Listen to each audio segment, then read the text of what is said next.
আচ্ছা, আমরা আমাদের চ্যাপ্টারের শেষের দিকে চলে আসছি। আজকে আমরা হচ্ছে কম্বিনেশনের বেশ কয়েকটা ম্যাথ দেখব আর কয়েকটা বিশেষ সমস্যা দেখব। ঠিক আছে? আচ্ছা, তাহলে আমাদের যদি হইতেছে ত্রিভুজ গঠন, তারপর চতুর্ভুজ গঠন, এই ধরনের প্রশ্ন দেয়, তাহলে আমরা কি করব? দেখো, প্রথম কথা হইতেছে তোমার বুঝতে হবে যে ভাই একটা ত্রিভুজ কেমনে গঠিত হয়, একটা চতুর্ভুজ কেমনে গঠিত হয়। একটা ত্রিভুজ গঠিত হইতে হইলে তোমার তিনটা লাইন লাগে। ঠিক আছে? তুমি বলতে পারো তিনটা লাইন লাগে অথবা তিনটা পয়েন্ট লাগে, তাই না? ত্রিভুজ গঠন করার জন্য তিনটা পয়েন্ট লাগে, এই যে শীর্ষগুলো লাগে। তোমার তিনটা পয়েন্ট যদি একই লাইনে হয় তাহলে কি কোনোদিন ত্রিভুজ হবে? তাহলে তো ত্রিভুজ হবে না। তার মানে ত্রিভুজ গঠনের জন্য তোমার কি লাগবে? তিনটা পয়েন্ট যারা সমরেখ নয়, কোলিনিয়ার না, ঠিক আছে, একই লাইনে নাই। আচ্ছা, যদি চতুর্ভুজ বলি, চতুর্ভুজের জন্য কি লাগবে? আমি বলবো ভাই চারটা বাহু লাগবে। ঠিক আছে, চারটা বাহু লাগবে চতুর্ভুজ বানাইতে। অথবা বলতে পারো চারটা পয়েন্ট লাগবে। এই চারটা পয়েন্টের মধ্যে যে কোনো তিনটা কোলিনিয়ার হইলে চলবে না, তাই না? আচ্ছা, দেখো, যে কোনো তিনটা যদি কোলিনিয়ার হয়ে যায় তাহলে তো আর চতুর্ভুজ হবে না। সো এইরকম ব্যাপার। ওকে, আচ্ছা, যদি তোমার আমি বলি যে একটা বৃত্তের উপরে তোমার হইতেছে 10টা পয়েন্ট আছে। ঠিক আছে, বৃত্তের উপর কয়টা পয়েন্ট আছে? 10টা। যেই পয়েন্ট বৃত্তের উপরে হয় তারা কি কোনোদিন সমরেখ হবে? চিন্তা করে বলো তো। বৃত্তের উপরে থাকা কোনো পয়েন্ট বা পয়েন্টগুলা কখনো সমরেখ হবে? সমরেখ হবে না। তার মানে কি, বৃত্তের উপর থাকা ধরো এনটা পয়েন্ট, তার মধ্যে থেকে তিনটা নিলেই কিন্তু কি হয়ে যাচ্ছে? ত্রিভুজ। তার মধ্যে চারটা নিলে কি হয়ে যাবে? চতুর্ভুজ, তাই না? এরা তো সমরেখ না। পাঁচটা নিলে পঞ্চভুজ, ছয়টা নিলে ষড়ভুজ। ঠিক আছে, তুমি যত বাড়াবা যে পঞ্চভুজ হবে না কত ভুজ হবে, যত বাড়াবা তত তোমার একটুখানি জটিল ভাবে চিন্তা করা লাগবে। ঠিক আছে,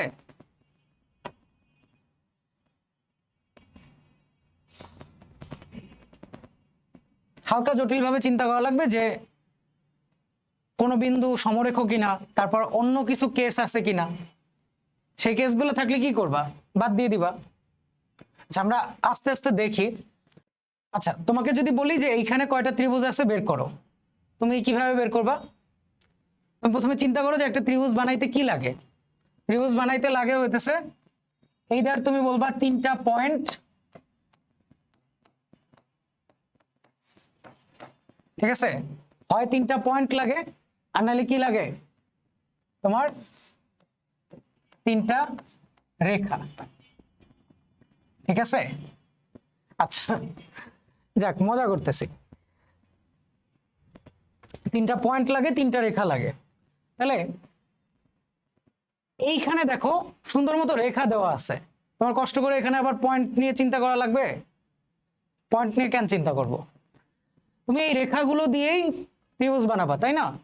তুমি তো আর এরকম বলতে পারবা না যে ভাইয়া এইখানে এই তিনটা পয়েন্ট নিলাম, এটা একটা ত্রিভুজ, এই রেখা তো এখানে নাই।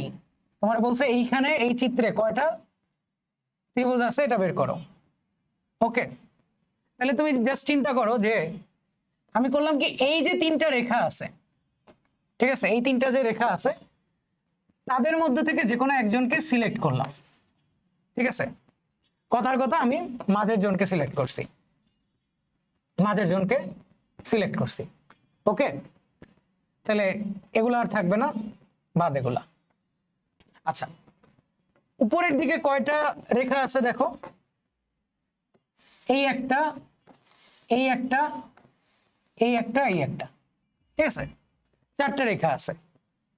এই চারটার মধ্যে আমি যদি কথার কথা যে কোনো দুইটাকে সিলেক্ট করি তাইলে কি একটা সুন্দর ট্রায়াঙ্গেল হয়ে যাইতেছে না? দেখছো, সুন্দর একটা ট্রায়াঙ্গেল হয়ে গেছে। তার মানে চারটার মধ্যে দুইটাকে তোমার সিলেক্ট করতে হবে। দুইটা সিলেকশন একসাথে করলে তখন তুমি একটা ট্রায়াঙ্গেল পাবা। এটা 6, এটা 3, এটা 18। ওকে, তোমার সব সময় যে এরকম ভাবে অ্যাপ্লাই করতে পারবে তা কিন্তু না, অনেক সময় এমন হতে পারে যে হাতে গুনেই বের করা লাগলো। আচ্ছা, ধরো তোমার কাছে গ্রিড আছে, ঠিক আছে, ধরো তোমাকে জিজ্ঞেস করা হলো যে এখানে কয়টা আয়তক্ষেত্র আছে, ঠিক আছে। আমার আঁকা দেখলে মনে হবে যে একটু ব্যাকাতেরা, বাট ধরে নাও যে সবগুলা এখানে প্যারালাল, এখানে এই সবগুলা প্যারালাল, ঠিক আছে, আর ইকুইডিস্ট্যান্ট। ওকে, আচ্ছা, তাহলে আয়তক্ষেত্র কয়টা তৈরি হবে? দেখো, আয়তক্ষেত্রের জন্য আমার এই দিকে দুইটা প্যারালাল লাইন লাগে, এই দিকে দুইটা প্যারালাল লাইন লাগে, ঠিক আছে। তাহলে আমি কি করব? আমি সুন্দর মতো 1 2 3 4 5 এই পাঁচটা থেকে যে কোনো দুইটা লাইনকে সিলেক্ট করব। লেটস সে এইটাকে আর এইটাকে সিলেক্ট করছি, ঠিক আছে। তারপর কি করব? 1 2 3 4 এই চারটার মধ্যে থেকে যে কোনো দুইটাকে সিলেক্ট করব। লেটস সে করলাম এই রেখাটাকে আর এই রেখাটাকে। তাহলে আমার আয়তক্ষেত্রটা কই তৈরি হইলো? আমার আয়তক্ষেত্র তৈরি হইতেছে এই যে সুন্দর মতো আয়তক্ষেত্র, ঠিক আছে। সো সিলেক্ট করলে কিন্তু আমার সুন্দর মতো আয়তক্ষেত্র তৈরি হয়ে যাইতেছে। আচ্ছা, প্রশ্নে চাইলে এরকমও করা যায় যে এখানে কয়টা বর্গক্ষেত্র তৈরি হবে, ঠিক আছে, বর্গক্ষেত্রও জানতে চাইতে পারে। আমরা সামনে হচ্ছে ওই ধরনের প্রশ্নও দেখব। আচ্ছা দেখো, এই প্রশ্নে কি বলছে যে 20 বাহু বিশিষ্ট একটি সুষম সমতলিক ক্ষেত্রের কৌণিক বিন্দু পরস্পর সংযুক্ত করে প্রাপ্ত রেখা দ্বারা কতগুলো ত্রিভুজ গঠন করা যায়, আর ওই সমতলিক ক্ষেত্রটির কতগুলো কর্ণ আছে। আচ্ছা, তাহলে আমরা একটা জিনিস দেখি, সেটা হচ্ছে ত্রিভুজের কৌণিক বিন্দু কয়টা? 3টা, চতুর্ভুজের 4টা, তাই না? ত্রিভুজের বাহু আছে 3টা, চতুর্ভুজের 4টা বাহু, পঞ্চভুজের 5টা বাহু, 5টা কৌণিক বিন্দু, ঠিক আছে। তাহলে 20 বাহু বিশিষ্ট মানে তার শীর্ষবিন্দু কৌণিক বিন্দু কয়টা? 20টা, ঠিক আছে। দেখো, চতুর্ভুজের ক্ষেত্রে এই 4টার মধ্যে কোনো পয়েন্ট কি সমরেখ আছে যে 3টা পয়েন্ট সমরেখ? না। পঞ্চভুজের 5টা বিন্দুও কিন্তু সমরেখ না, ঠিক আছে। বৃত্তের উপর থাকা বিন্দুগুলা সমরেখ হয় না, তাই না? এটা আমরা অলরেডি একবার বলে ফেলছি। আচ্ছা, তাহলে 20 বাহু বিশিষ্ট যে সুষম ক্ষেত্রটা আছে তার যে 20টা বিন্দু আছে তারাও কিন্তু সমরেখ না, কোনো 3টা সমরেখ না, ঠিক আছে। তাহলে কতগুলা ত্রিভুজ গঠন করা যাবে?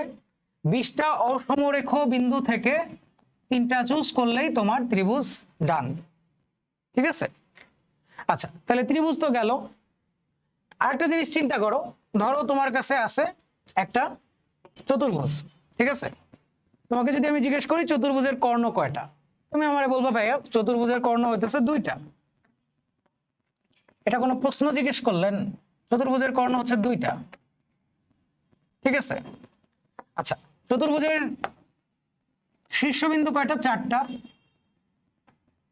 আমি বলতে পারি যে এই 4টার মধ্যে থেকে যে কোনো 2টা সিলেক্ট করলে তুমি হইতেছে পাবা যে কি 4টা বিন্দুর মধ্যে 2টা বিন্দু সিলেক্ট করছো। সিলেক্ট করা মানে কি? যোগ করে দাও, একটা রেখা পাওয়া, তাই না? দেখো এখানে 6টা রেখা আছে, 1 2 3 4 5 6, ঠিক আছে। এর মধ্যে 4টা হচ্ছে বাহু, সেই 4টাকে বাদ দিলে আমরা যা পাই সেটা হইতেছে নাম্বার অফ কর্ণ, ঠিক আছে। কোথাও যদি দেখো আমি হ্যাশট্যাগ লিখছি, বুঝবা নাম্বার অফ, ঠিক আছে, কর্ণ সংখ্যা। আচ্ছা, তাহলে যদি n ভুজ হয় সেই ক্ষেত্রে কি হবে?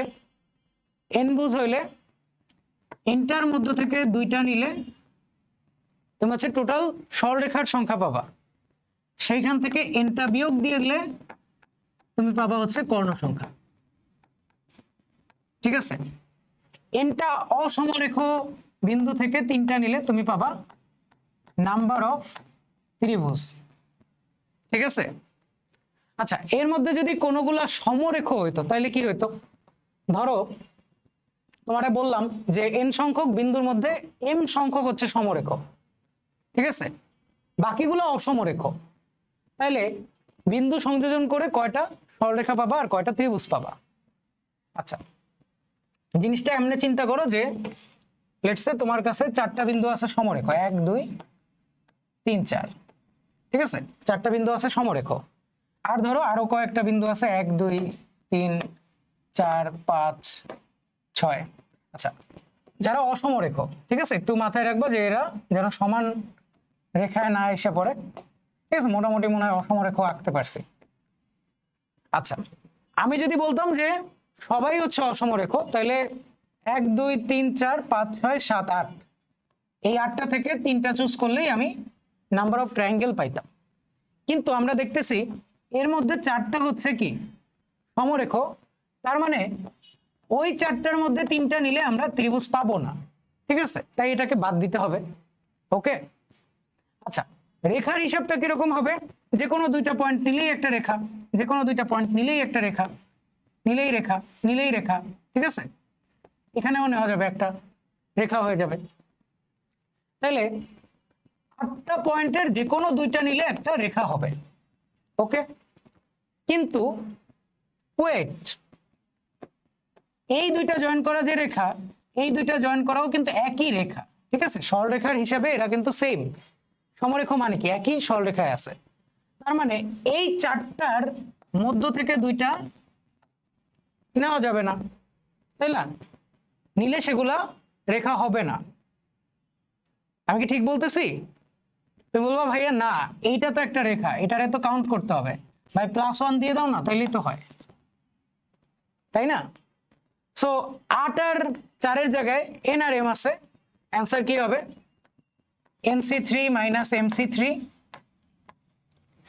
nc2 মাইনাস mc2 +1, ঠিক আছে, শেষ।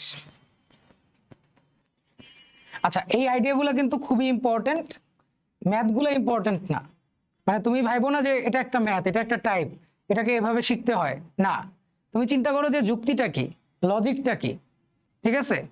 আমি যদি হচ্ছে 3টা পয়েন্ট একই সরলরেখা দিয়ে নিয়ে ফেলি, ঠিক আছে, একই সরলরেখা দিয়ে 3টা পয়েন্ট চুজ করলাম, এদের মধ্যে কি কোনোদিন ট্রায়াঙ্গেল হইতেছে না, ঠিক আছে। সো এই লজিকটা বুঝো। ওকে, দেখো এখানে কি বলছে যে একটি সমতলে 12টা বিন্দু আছে, 5টা সমরেখ, ঠিক আছে, তাহলে কতগুলো সরলরেখা হবে, কতগুলো ত্রিভুজ হবে, এটা তো তোমরা পারবা। আচ্ছা, বৃত্তের পরিধির উপরে কি আছে? 10টা বিন্দু আছে, এই বিন্দুগুলো ব্যবহার করে কতগুলো পঞ্চভুজ গঠন করা যাবে? অবভিয়াসলি অ্যান্সার কি 10c5, তাই তো? আচ্ছা, আর কি বলছে দেখি।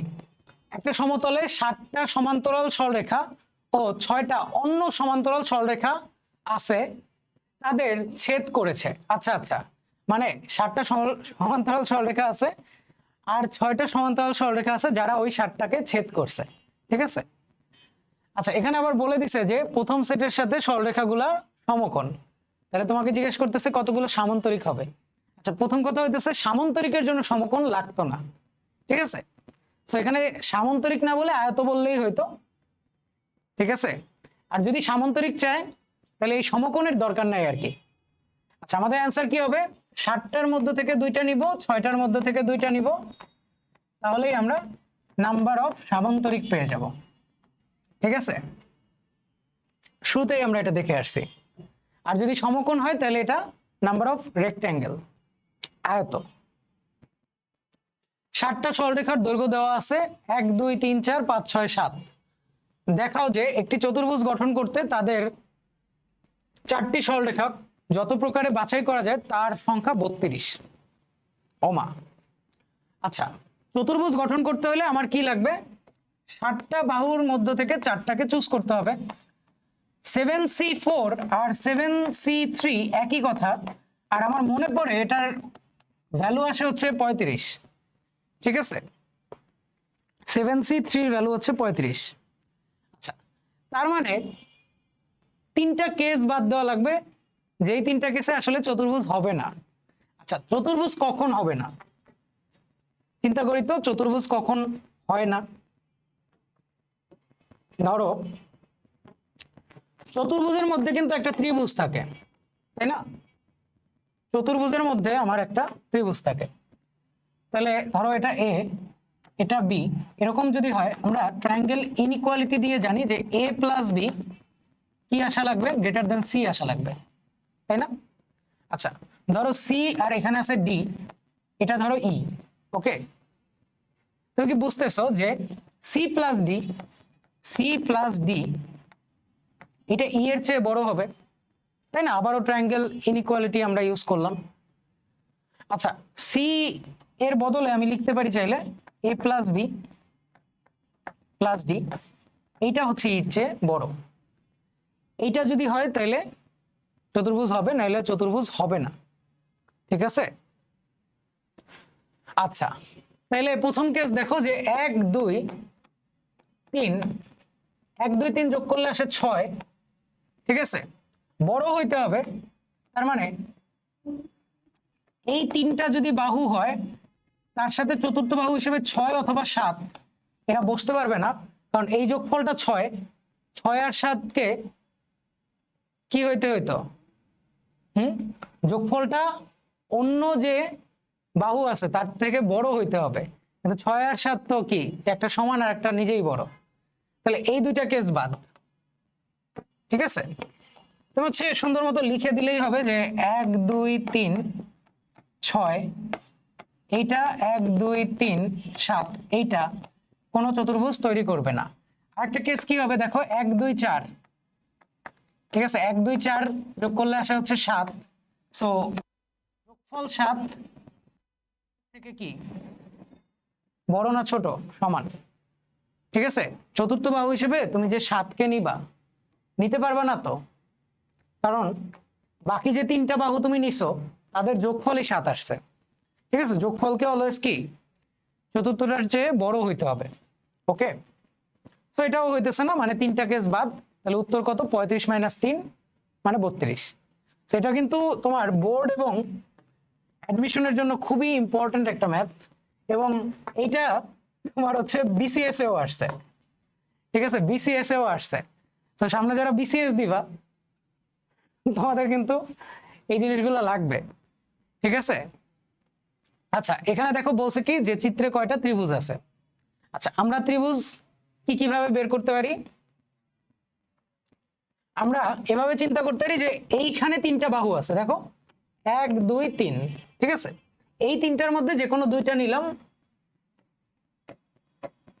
আর এই রেখাটা নিলাম, তাইলে হচ্ছে একটা ট্রায়াঙ্গেল পাবো। ওকে, আচ্ছা, আরেকটা কি হইতে পারে, এই দিক দিয়েও এভাবে চিন্তা করতে পারি যে এইখানে তিনটা আছে, তারপরে এই একটা আছে, তাহলে এরকম দুইটা কেস আসলো, ঠিক আছে? দুই দিকে সেম টাইপ অফ কেস। আচ্ছা, আর কি হইতে পারে? আর হইতে পারে এই একটা হইতে পারে ট্রায়াঙ্গেল, এই আর একটা, ঠিক আছে? এই দুইটা আসতে পারে। আর কোনো কিছু কি আসতে পারে? চিন্তা করে দেখো তো, আর কোনো ট্রায়াঙ্গেল পসিবল কিনা। আমি দেখতেছি না, ঠিক আছে? তুমি দেখলে আমাকে জানাও। যখন হচ্ছে প্রশ্ন ছোট থাকবে তখন চাইলে হাতে গুনেও রাখতে পারো, ঠিক আছে? হাতে গুনেও রাখতে পারো, যেমন 1 2 3 4 5 6, ঠিক আছে? 7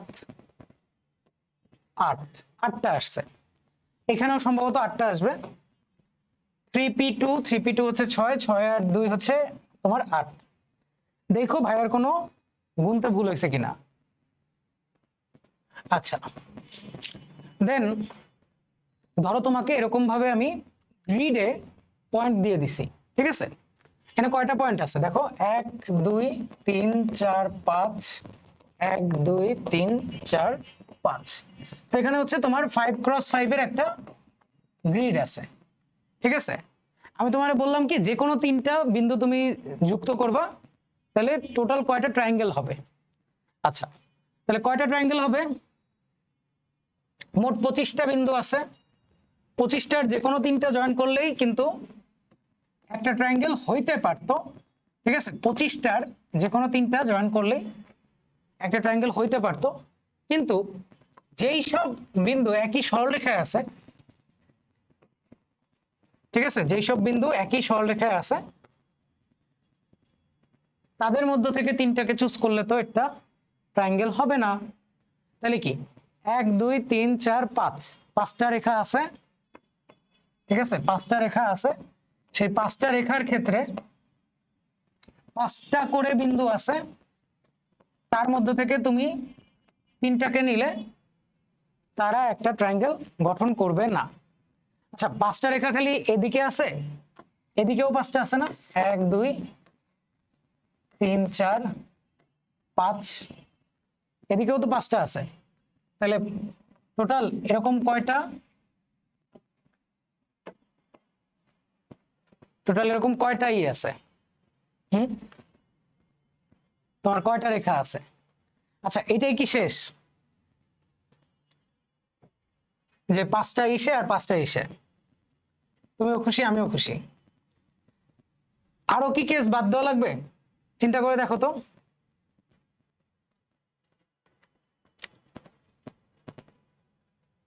আমরা কি এখানে কোনো কর্ণ পাবো? চিন্তা করে দেখো, এই যে পাঁচটা আছে, অথবা এই যে পাঁচটা আছে, এরাও তো একই সরলরেখায়, তাই না? কর্ণ বরাবর যারা আছে তারাও একই সরলরেখায়। তাহলে এখানে আসবে 12, ঠিক আছে। আচ্ছা, এই 12 সংখ্যাটা তুমি আরেকভাবে চিন্তা করতে পারতা, সেটা কি তোমার কাছে হচ্ছে পঞ্চভুজ আছে, তাই না? পঞ্চভুজ, তোমার কাছে হচ্ছে পাঁচটা রেখা আছে, এখানে পাঁচটা রেখা, এই বরাবর পাঁচটা রেখা, এই বরাবর দুইটা রেখা। আচ্ছা, এটারে ইজিলি প্রিডিক্ট করার কি হয়েছিল? আচ্ছা, দরকার নাই, ঠিক আছে, দরকার নেই। তোমার আর কি কোনো কিছু বাদ দিতে হবে? চিন্তা করে দেখো তো। তুমি দেখো, এইখানে তিনটা সরলরেখায় আছে, এইখানে তিনটা সরলরেখায় আছে, ও তিনটা না, এখানে তো চারটা। এখানে এই চারটা এক সরলরেখায় আছে, এখানে এই তিনটা এক সরলরেখায় আছে, ঠিক আছে। এদেরকে বাদ দেওয়া লাগবে না, খালি কর্ণ বাদ দিলেই হইবে? খালি কর্ণ বাদ দিলে হবে না, বুঝছো? দেখো, এই তিনটা, তিনটা পরে চিন্তা করো, আগে চিন্তা করো কোন চারটা বিন্দু তোমার একই সরলরেখায় আছে। তাহলে দেখবা এই চারটা আসে, এই চারটা আসে, ঠিক তেমনি এইখানেও চারটা আছে, এইখানেও চারটা আছে, ঠিক আছে। অনেকেই মিস করে যায়। তাহলে চারটা জায়গায় চারটা বিন্দু আছে, যার মধ্যে থেকে তিনটা করে নিলে ট্রায়াঙ্গেল হবে না, ঠিক আছে। আচ্ছা, গেল, ঠিক আছে, এই হিসাব গেল। আচ্ছা, এখন দেখো, এই তিনটা একই সরলরেখায় আছে, এই তিনটা একই সরলরেখায় আছে, এই তিনটা একই সরলরেখায় আছে, এই তিনটা একই সরলরেখায় আছে। তো এরকম চারটা কেস আছে যেইখানে তিনটা বিন্দু আছে যারা একই সরলরেখায়, মানে তাদের মধ্যে থেকে তিনজনকে সিলেক্ট করলে আমরা ট্রায়াঙ্গেল পাবো না, ঠিক আছে। তাহলে দেখো তো এখানে উত্তর কত আসে। এছাড়া এখানে চতুর্ভুজ কয়টা হবে, পঞ্চভুজ কয়টা হবে, এগুলোও চাইলে বের করে দেখতে পারো।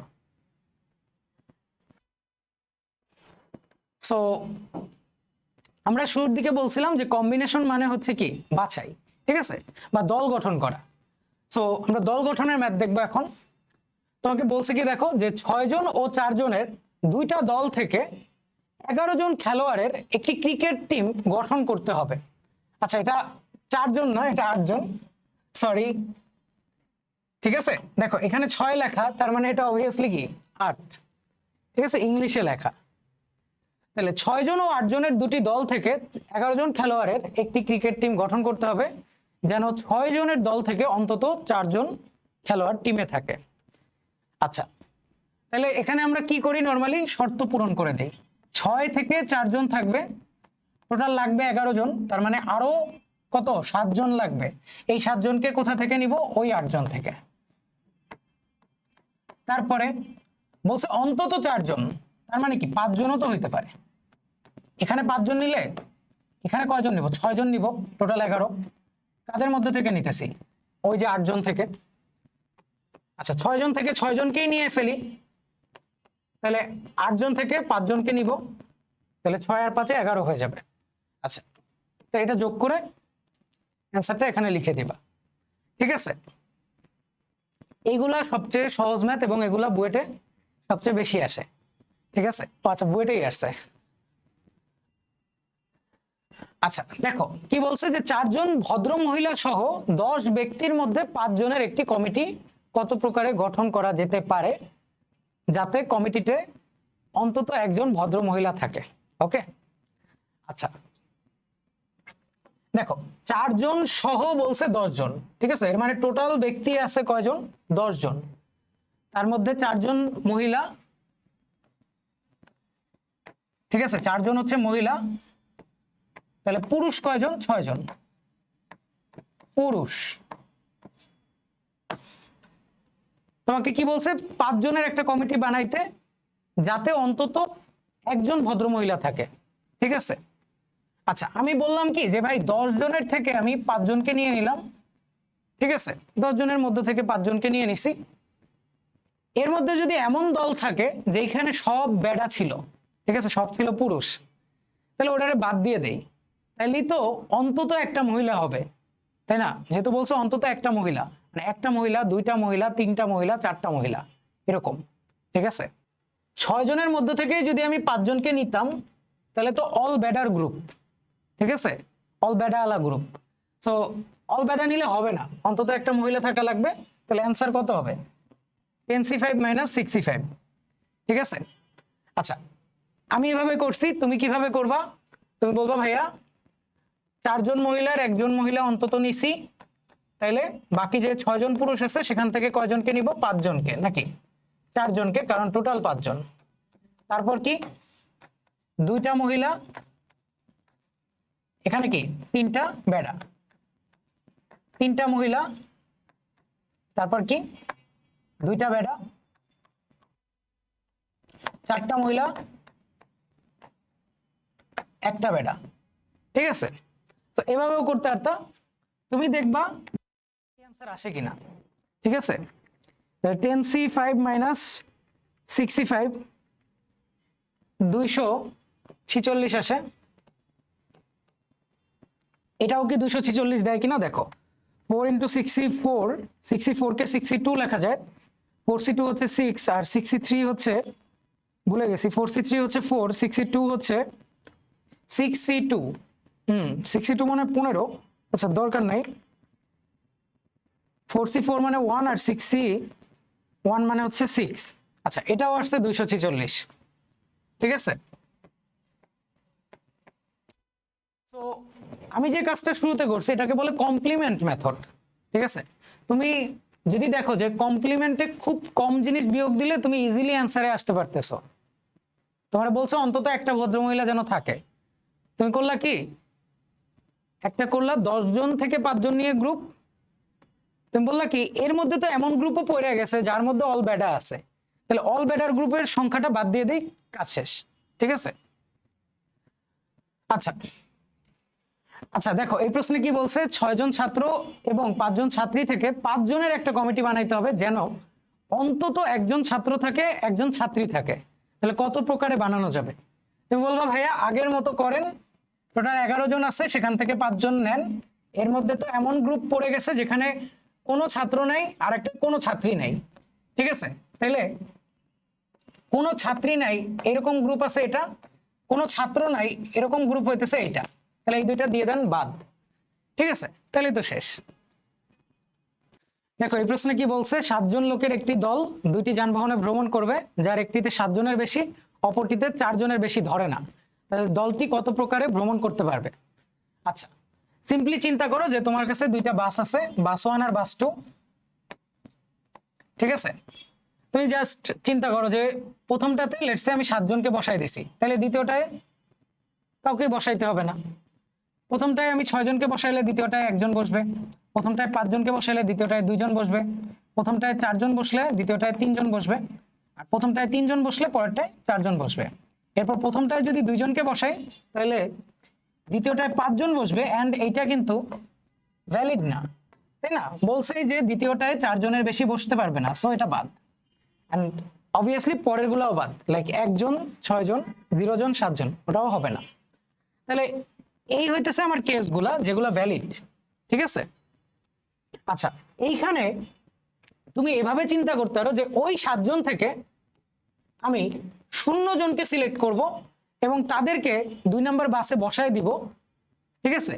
এবং বাকি যে 7 জন আছে তারা কিন্তু অটো 1 নম্বর বাসে চলে যাবে, তাদের কি আর সিলেক্ট করতে হবে?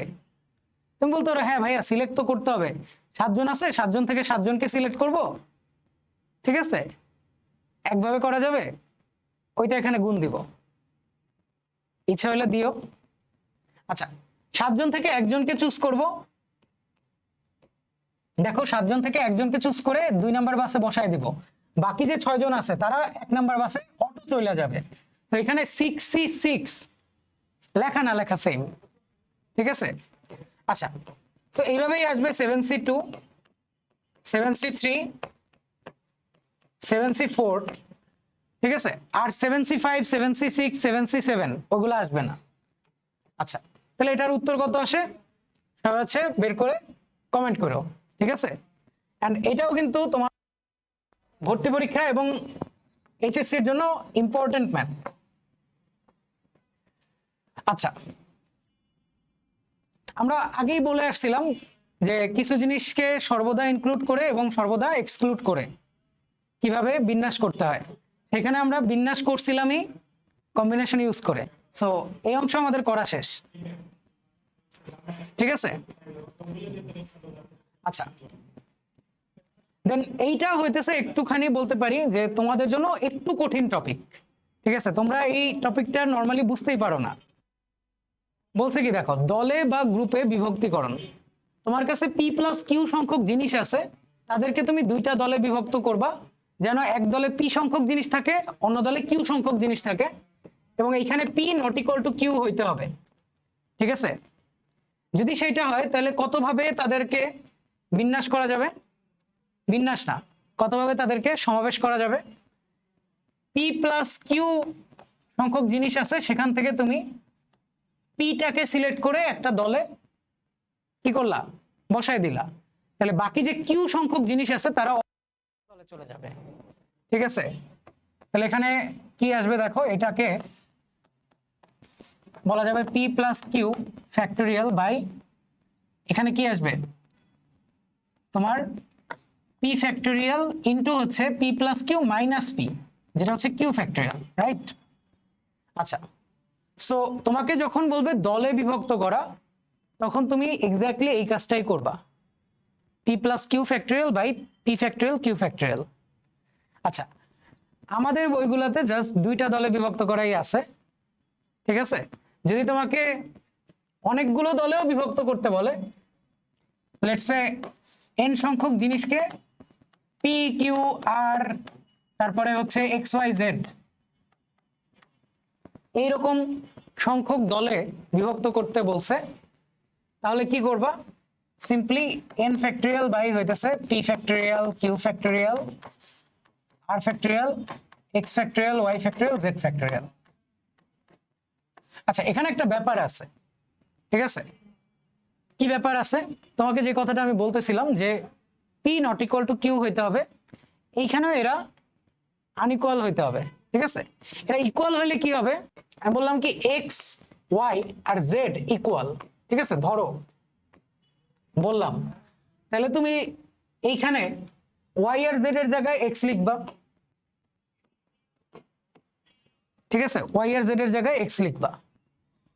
সো এটাকে তো সুন্দর করে এভাবে লেখা যায়, তাই না? 3টা X ফ্যাক্টোরিয়াল না লিখে X ফ্যাক্টোরিয়াল কিউব লেখা যায়, ওকে? আচ্ছা, তুমি যে দলগুলোতে বিভক্ত করছো, তুমি কি করছো? 3টা দলে X সংখ্যক মানুষকে রাখছো, তাই না? আমি যদি খালি এভাবে চিন্তা করি যে এই দলগুলোর কোনো নাম নাই, ঠিক আছে? কোনো নাম নাই, ওইরকম যে হ্যারি পটারের হাউস ওইরকম না, ঠিক আছে? কোনো নাম নাই দলগুলার, তাহলে কি হবে? তুমি দেখবা কি এইখানে X সংখ্যক জিনিস আছে, এইখানে X সংখ্যক জিনিস আছে, এইখানে X সংখ্যক জিনিস আছে, এইখানে P সংখ্যক, এখানে কিউ সংখ্যক, এখানে আর সংখ্যক। তুমি যখন তাকাবা তোমার কাছে মনে হবে কি এই তিনটা জিনিস তো সেম, এই তিনটা এক্স তো সেম। আচ্ছা এই তিনটা এক্স তো সেম, তাইলে আমরা এই জিনিস পড়ছিলাম না? কি পড়ছিলাম মনে পড়ে? তোমার যদি হইতেছে এ এ বিসিডি এরকম থাকে, কতভাবে সাজানো যায়? টোটাল আছে 6, তাই না? 1 2 3 4 5 6, 6 তিনটা একরকম, তাহলে 3 ফ্যাক্টরিয়াল দিয়ে ভাগ, এরকম পড়ছিল না? এইখানে ওই সেম কাজটা করা লাগবে। এই সংখ্যাটা হচ্ছে তোমার কি কতগুলো বিন্যাস আসার কথা, কিন্তু যেহেতু তিনটা বর্ণ সেম তাই এখানে একটা 3 ফ্যাক্টরিয়াল দিয়ে ভাগ হবে। ওকে, আচ্ছা দলে বিভক্ত করার ক্ষেত্রে এই জিনিসটা মাথায় রেখো যে কতের কথা তোমারে বললাম কি এক দলে 20 জন, এক দলে 10 জন, ঠিক আছে, এক দলে 5 জন, এক দলে 2 জন, আর 2 জনের তোমার 6টা দল আছে, ঠিক আছে। তারপরে 3 জনের দল আছে 4টা দল, ঠিক আছে। এখানে 12, এখানে 12, 12 12 24 29 39 49। তোমার আমি বললাম 49 জন মানুষকে 20 জনের একটা দলে ভাগ করো, 10 জনের একটা দলে ভাগ করো, 5 জনের একটা দলে ভাগ করো, ঠিক আছে, 35 জন গণ। তারপর কি 2 জনের 6টা দলে ভাগ করো আর 3 জনের 4টা দলে ভাগ করো। এই ভাগের কাজটা কত ভাবে করতে পারবা? অ্যান্সার হবে কি 49 ফ্যাক্টরিয়াল বাই হচ্ছে 20 factorial, 10 factorial, 5 factorial, 2 factorial to the power 6 into 6 factorial, 3 factorial to the power 4 into 4 factorial, ঠিক আছে, এইটা হবে আমার অ্যান্সার। আচ্ছা আমাদের বইয়ে সবচেয়ে পপুলার কেসটা আছে, সেটা হচ্ছে যে 2q সংখ্যক জিনিসকে সমান 2 ভাগে বিভক্ত করা। কতভাবে বিভক্ত করা যাবে? 2q ফ্যাক্টরিয়াল বাই হচ্ছে q ফ্যাক্টরিয়াল এর হোল স্কয়ার বাই হচ্ছে 2 ফ্যাক্টরিয়াল, কারণ দুইটা q সংখ্যক জিনিসের যে গ্রুপ আছে তাদেরকে আমি ডিফারেন্সিয়েট করতে পারতেছি না, ঠিক আছে। আচ্ছা আমি যদি এইটা বলি যে না এই 2q সংখ্যক জিনিসকে 2 জনের মধ্যে আবার সমানভাবে ভাগ করে দিব, তখন কি হবে? দেখো যখন আমি 2 জনের কথা বলতেছি তার মানে 2 জনের মধ্যে জিনিসটাকে আবার ডিস্ট্রিবিউট করতেছি, ঠিক আছে। তখন এরকম হইতেছে যে ভাই এইটা কিউ, কিন্তু এইটা দিলাম লেটস সে এ কে, আর এইটা কিউ, এটা দিলাম বি কে, তখন কিন্তু এরা আর আইডেন্টিক্যাল না, তাই তখন ওই 2 ফ্যাক্টরিয়াল কিন্তু আসবে না নিচে, ঠিক আছে, তখন খালি এইটা থাকবে। বুঝতে পারছো? এটা কিন্তু অনেক পপুলার এবং পরীক্ষায় আসে যে তাসের প্রশ্ন। আচ্ছা আমরা দেখি 52 খানা তাস সমান 4 ভাগে বিভক্ত করার উপায় কত? 52 ফ্যাক্টরিয়াল বাই হচ্ছে, দেখো 4 ভাগে ভাগ করলে প্রত্যেক ভাগে যাবে 13টা, তাহলে 13 ফ্যাক্টরিয়াল, এটা 4 বার আসবে, আর যেহেতু খালি ভাগ করার কথা বলছে তাই 4 ফ্যাক্টরিয়াল দিয়ে ভাগ হবে, ঠিক আছে। যেহেতু ভাগ করার কথা বলছে, কাউকে দেওয়ার কথা বলে নাই, ডিস্ট্রিবিউট করার কথা আসে নাই, তাই 4 ফ্যাক্টরিয়াল দিয়ে ভাগ হবে। এই সেম জায়গায় যদি বলে যে ব্রিজ খেলোয়াড়ের মধ্যে ভাগ করে দেওয়া যায় কতভাবে বা বন্টন করা যায় কতভাবে, তাহলে সিম্পলি হবে হইতেছে 52 ফ্যাক্টরিয়াল বাই হচ্ছে 13 ফ্যাক্টরিয়াল এর পাওয়ার 4, ঠিক আছে। আচ্ছা এটা বোঝা তোমার জন্য একটু টাফ হইতে পারে, বুঝছো, একটু টাফ হইতে পারে। সো এটা না বুঝলে অবশ্যই হচ্ছে কমেন্টে আবার জানাবা, ঠিক আছে। এইটাকে তুমি এভাবেও চিন্তা করতে পারো যে ভাইয়া আপনি প্রথমে করছেন কি, আপনি প্রথমে ভাগ করছেন, ঠিক আছে, আপনি প্রথমে করছেন কি ভাগ করছেন। সো ভাগ করা যাইতে এত উপায়, আবার যখন 4 জনকে অ্যাসাইন করে দিছি, একটা ভাগ 4 জনকে দিয়ে দিছি, তখন তাদের মধ্যে 4 ফ্যাক্টরিয়াল ওয়েতে ডিস্ট্রিবিউট করা যাইতো, তাই 4 ফ্যাক্টরিয়াল দিয়ে গুণ হয়েছে, ঠিক আছে। এইটা হইতেছে সমান ভাগে ভাগ করার সংখ্যা, আর এইটা আসতেছে 4 জনকে দেওয়ার জন্য ডিস্ট্রিবিউশন। আচ্ছা দেখো এখানে কি বলছে যে একটা নির্বাচনে 5, 10, 15 জন লোক দ্বারা যথাক্রমে 3 জেলায় প্রচার কার্য চালাতে হবে যদি স্বেচ্ছাসেবকের সংখ্যা 30 হয় তবে কত প্রকারে বরাদ্দ করা যায়? তো বেসিক্যালি বলছে যে ভাই আমার কাছে 30 জন আছে, তুমি 3টা দল বানাও, একটা দলে 5 জন দাও, একটা দলে 10 জন দাও, একটা দলে 15 জন দাও। ঠিক আছে, তাহলে অ্যান্সার কত হবে? 30 ফ্যাক্টোরিয়াল বাই হচ্ছে 15 ফ্যাক্টোরিয়াল, 10 ফ্যাক্টোরিয়াল, 5 ফ্যাক্টোরিয়াল। আচ্ছা, মাথায় কোনো পাওয়ার গেল না কেন? কারণ দল হচ্ছে একটা একটা করে। ঠিক আছে, দল 4টা হইলে মাথায় ওই যে 4 যাইতো। যেমন এই যে তাসের ক্ষেত্রে কি হইতো, যে আমরা সমান 4 ভাগে ভাগ করতাম, 4টা ভাগ, এই জন্য এই 4 আসতো। আচ্ছা, এই প্রশ্নটা আরেকভাবেও করা যায়, সেটা হইতেছে 30 জন থেকে প্রথমে আমি হইতেছে 15 জন সিলেক্ট করব। ঠিক আছে, বাকি 15 জন থেকে আমি হচ্ছে 10 জনকে সিলেক্ট করব, আর বাকি 5 জন থেকে আমি হইতেছে 5 জনকে সিলেক্ট করব। এই কাজ করলেও আমার এই বরাদ্দ করার কাজটা হয়ে যেত, তাই না? মানে তোমার কাছে 30 জন আছে, তোমার বললাম যে ভাই 15, 10 আর 5 এই ভাগে ভাগ করো। তুমি করলা কি, প্রথমে 15 জনকে নিয়ে নিলা, তারপর বাকি 15 থেকে 10 জনকে নিলা, আর বাকি 5 জন থেকে 5 জনকে নিলা, শেষ তো, তাই না? এইটাই। তোমরা দেখবা এইটা আর এইটার অ্যান্সার সেম আসবে। আচ্ছা, তাহলে আগাই আমরা সমাবেশের মাধ্যমে শব্দ গঠন। আমরা বিন্যাসে দেখছিলাম শব্দ গঠন, এখন আমরা সমাবেশের মাধ্যমে দেখব। তার মানে আমরা প্রথমে আসলে ওই যে গ্রুপটা করব, পতাকার ক্ষেত্রে যেরকম দেখছিলাম ওরকম প্রথমে কি কি নেওয়া যাবে এগুলা গ্রুপ করব, তারপর হচ্ছে বিন্যাসটা করব। ঠিক আছে, দেখো প্রশ্নে কি বলছে, যে প্রফেসর শব্দটির অক্ষরগুলো হতে প্রতিবারে 4টি অক্ষর নিয়ে কতভাবে শব্দ গঠন করা যাবে। আচ্ছা, যেহেতু শব্দ গঠন বলছে, এর মানে আমি প্রথমে কি করব, 4টা বর্ণ সিলেক্ট করব, তারপরে কি করব, তাদেরকে বিন্যাস করব। আচ্ছা, 4টা বর্ণ সিলেক্ট করার জন্য দেখো এখানে কি আছে, এখানে তোমার পি, তারপরে এফ, তারপরে ই, এই 3টা বর্ণ আছে একটা করে,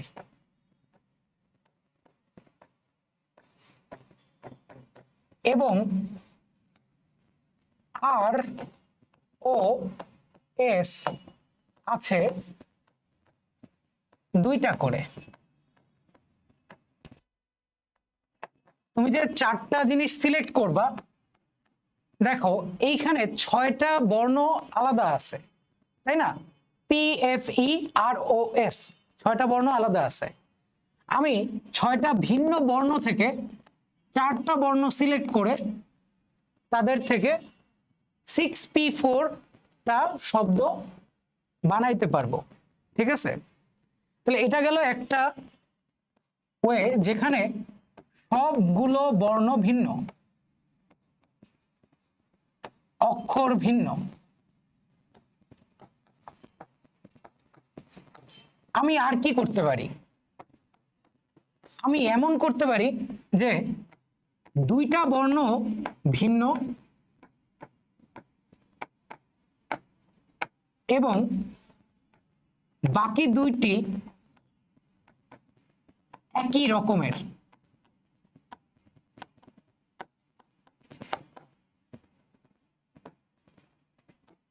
আচ্ছা, সেই ক্ষেত্রে কি হবে, দেখো আমার কাছে 3টা পেয়ার আছে, তাই না?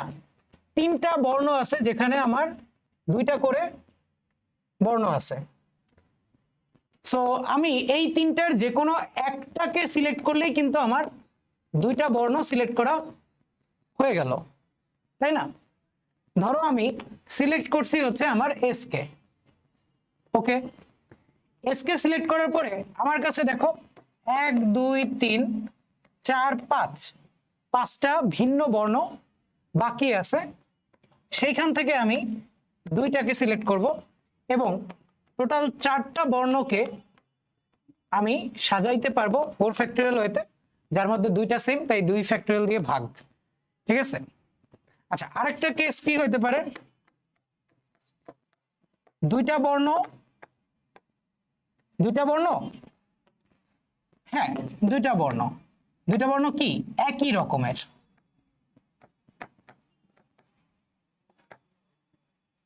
এবং বাকি যে 2টা বর্ণ আছে বাকি দুটা আরেক রকমের।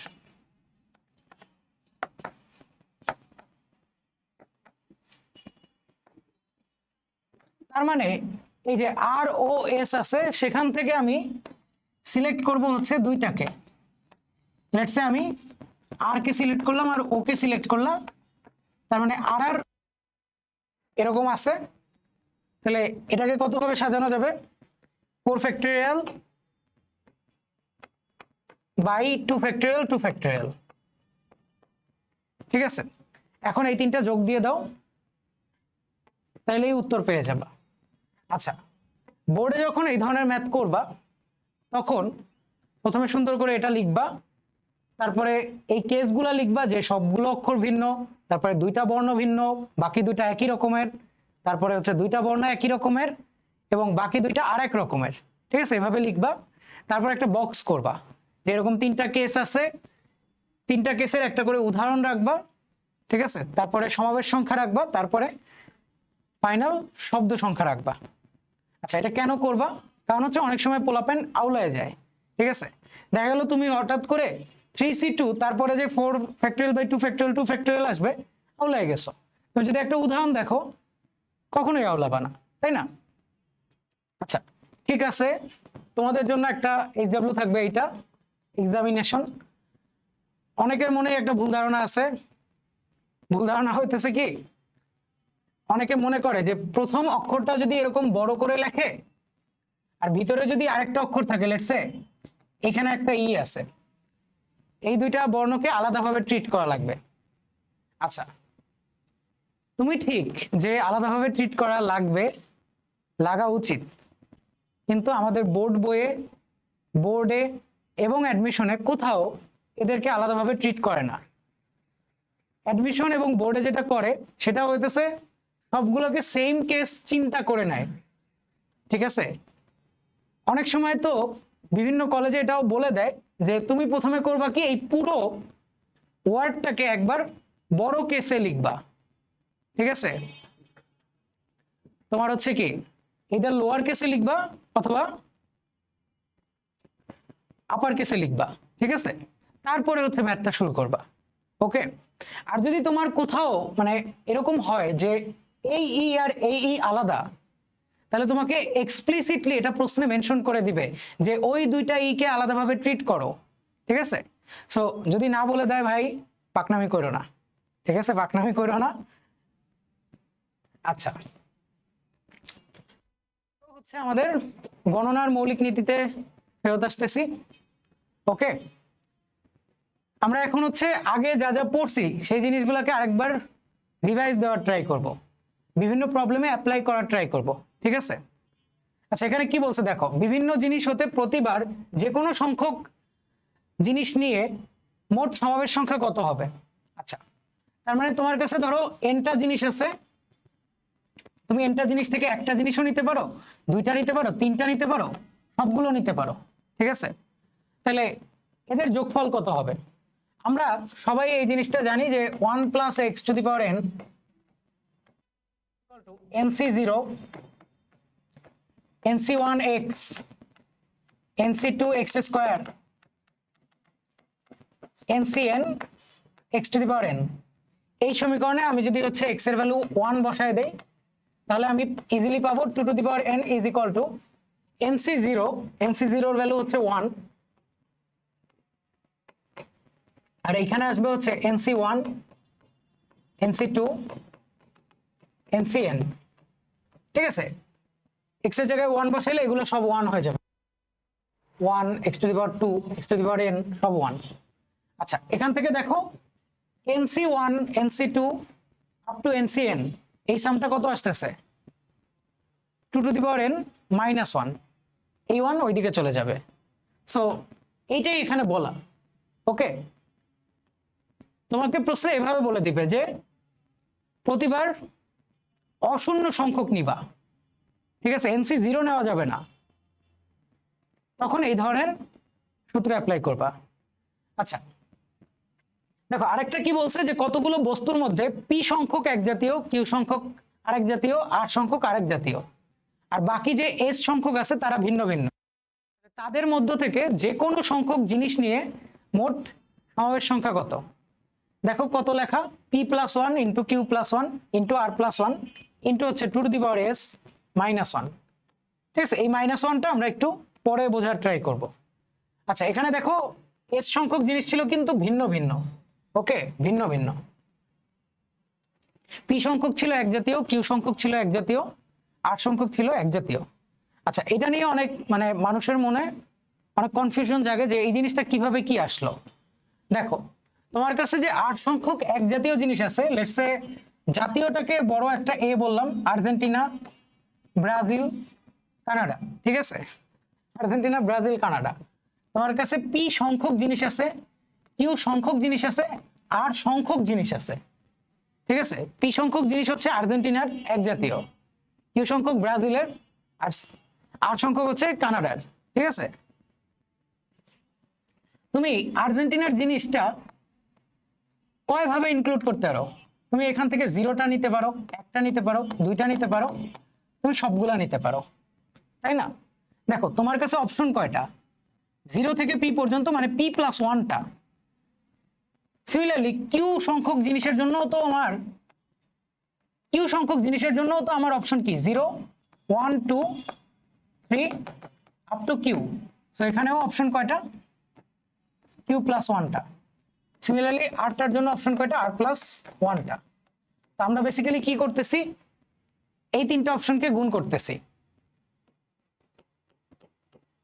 p+1, q+1, r+1। আচ্ছা, তোমাকে বলছে তোমার কাছে এসটা জিনিস আছে। ঠিক আছে, লেটস সে s1, আচ্ছা s1 না, লেটস সে তোমার কাছে g1, g2, g3, g4 up to হচ্ছে gs সংখ্যক জিনিস আছে।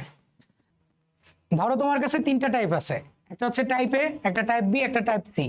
ঠিক আছে, টাইপ এ তোমার কাছে আছে হচ্ছে পিটা, টাইপ বি আছে কিউটা, টাইপ সি আছে তোমার কাছে আরটা। দেখো টাইপ এ এর জিনিসগুলা তুমি কিভাবে নিতে পারো?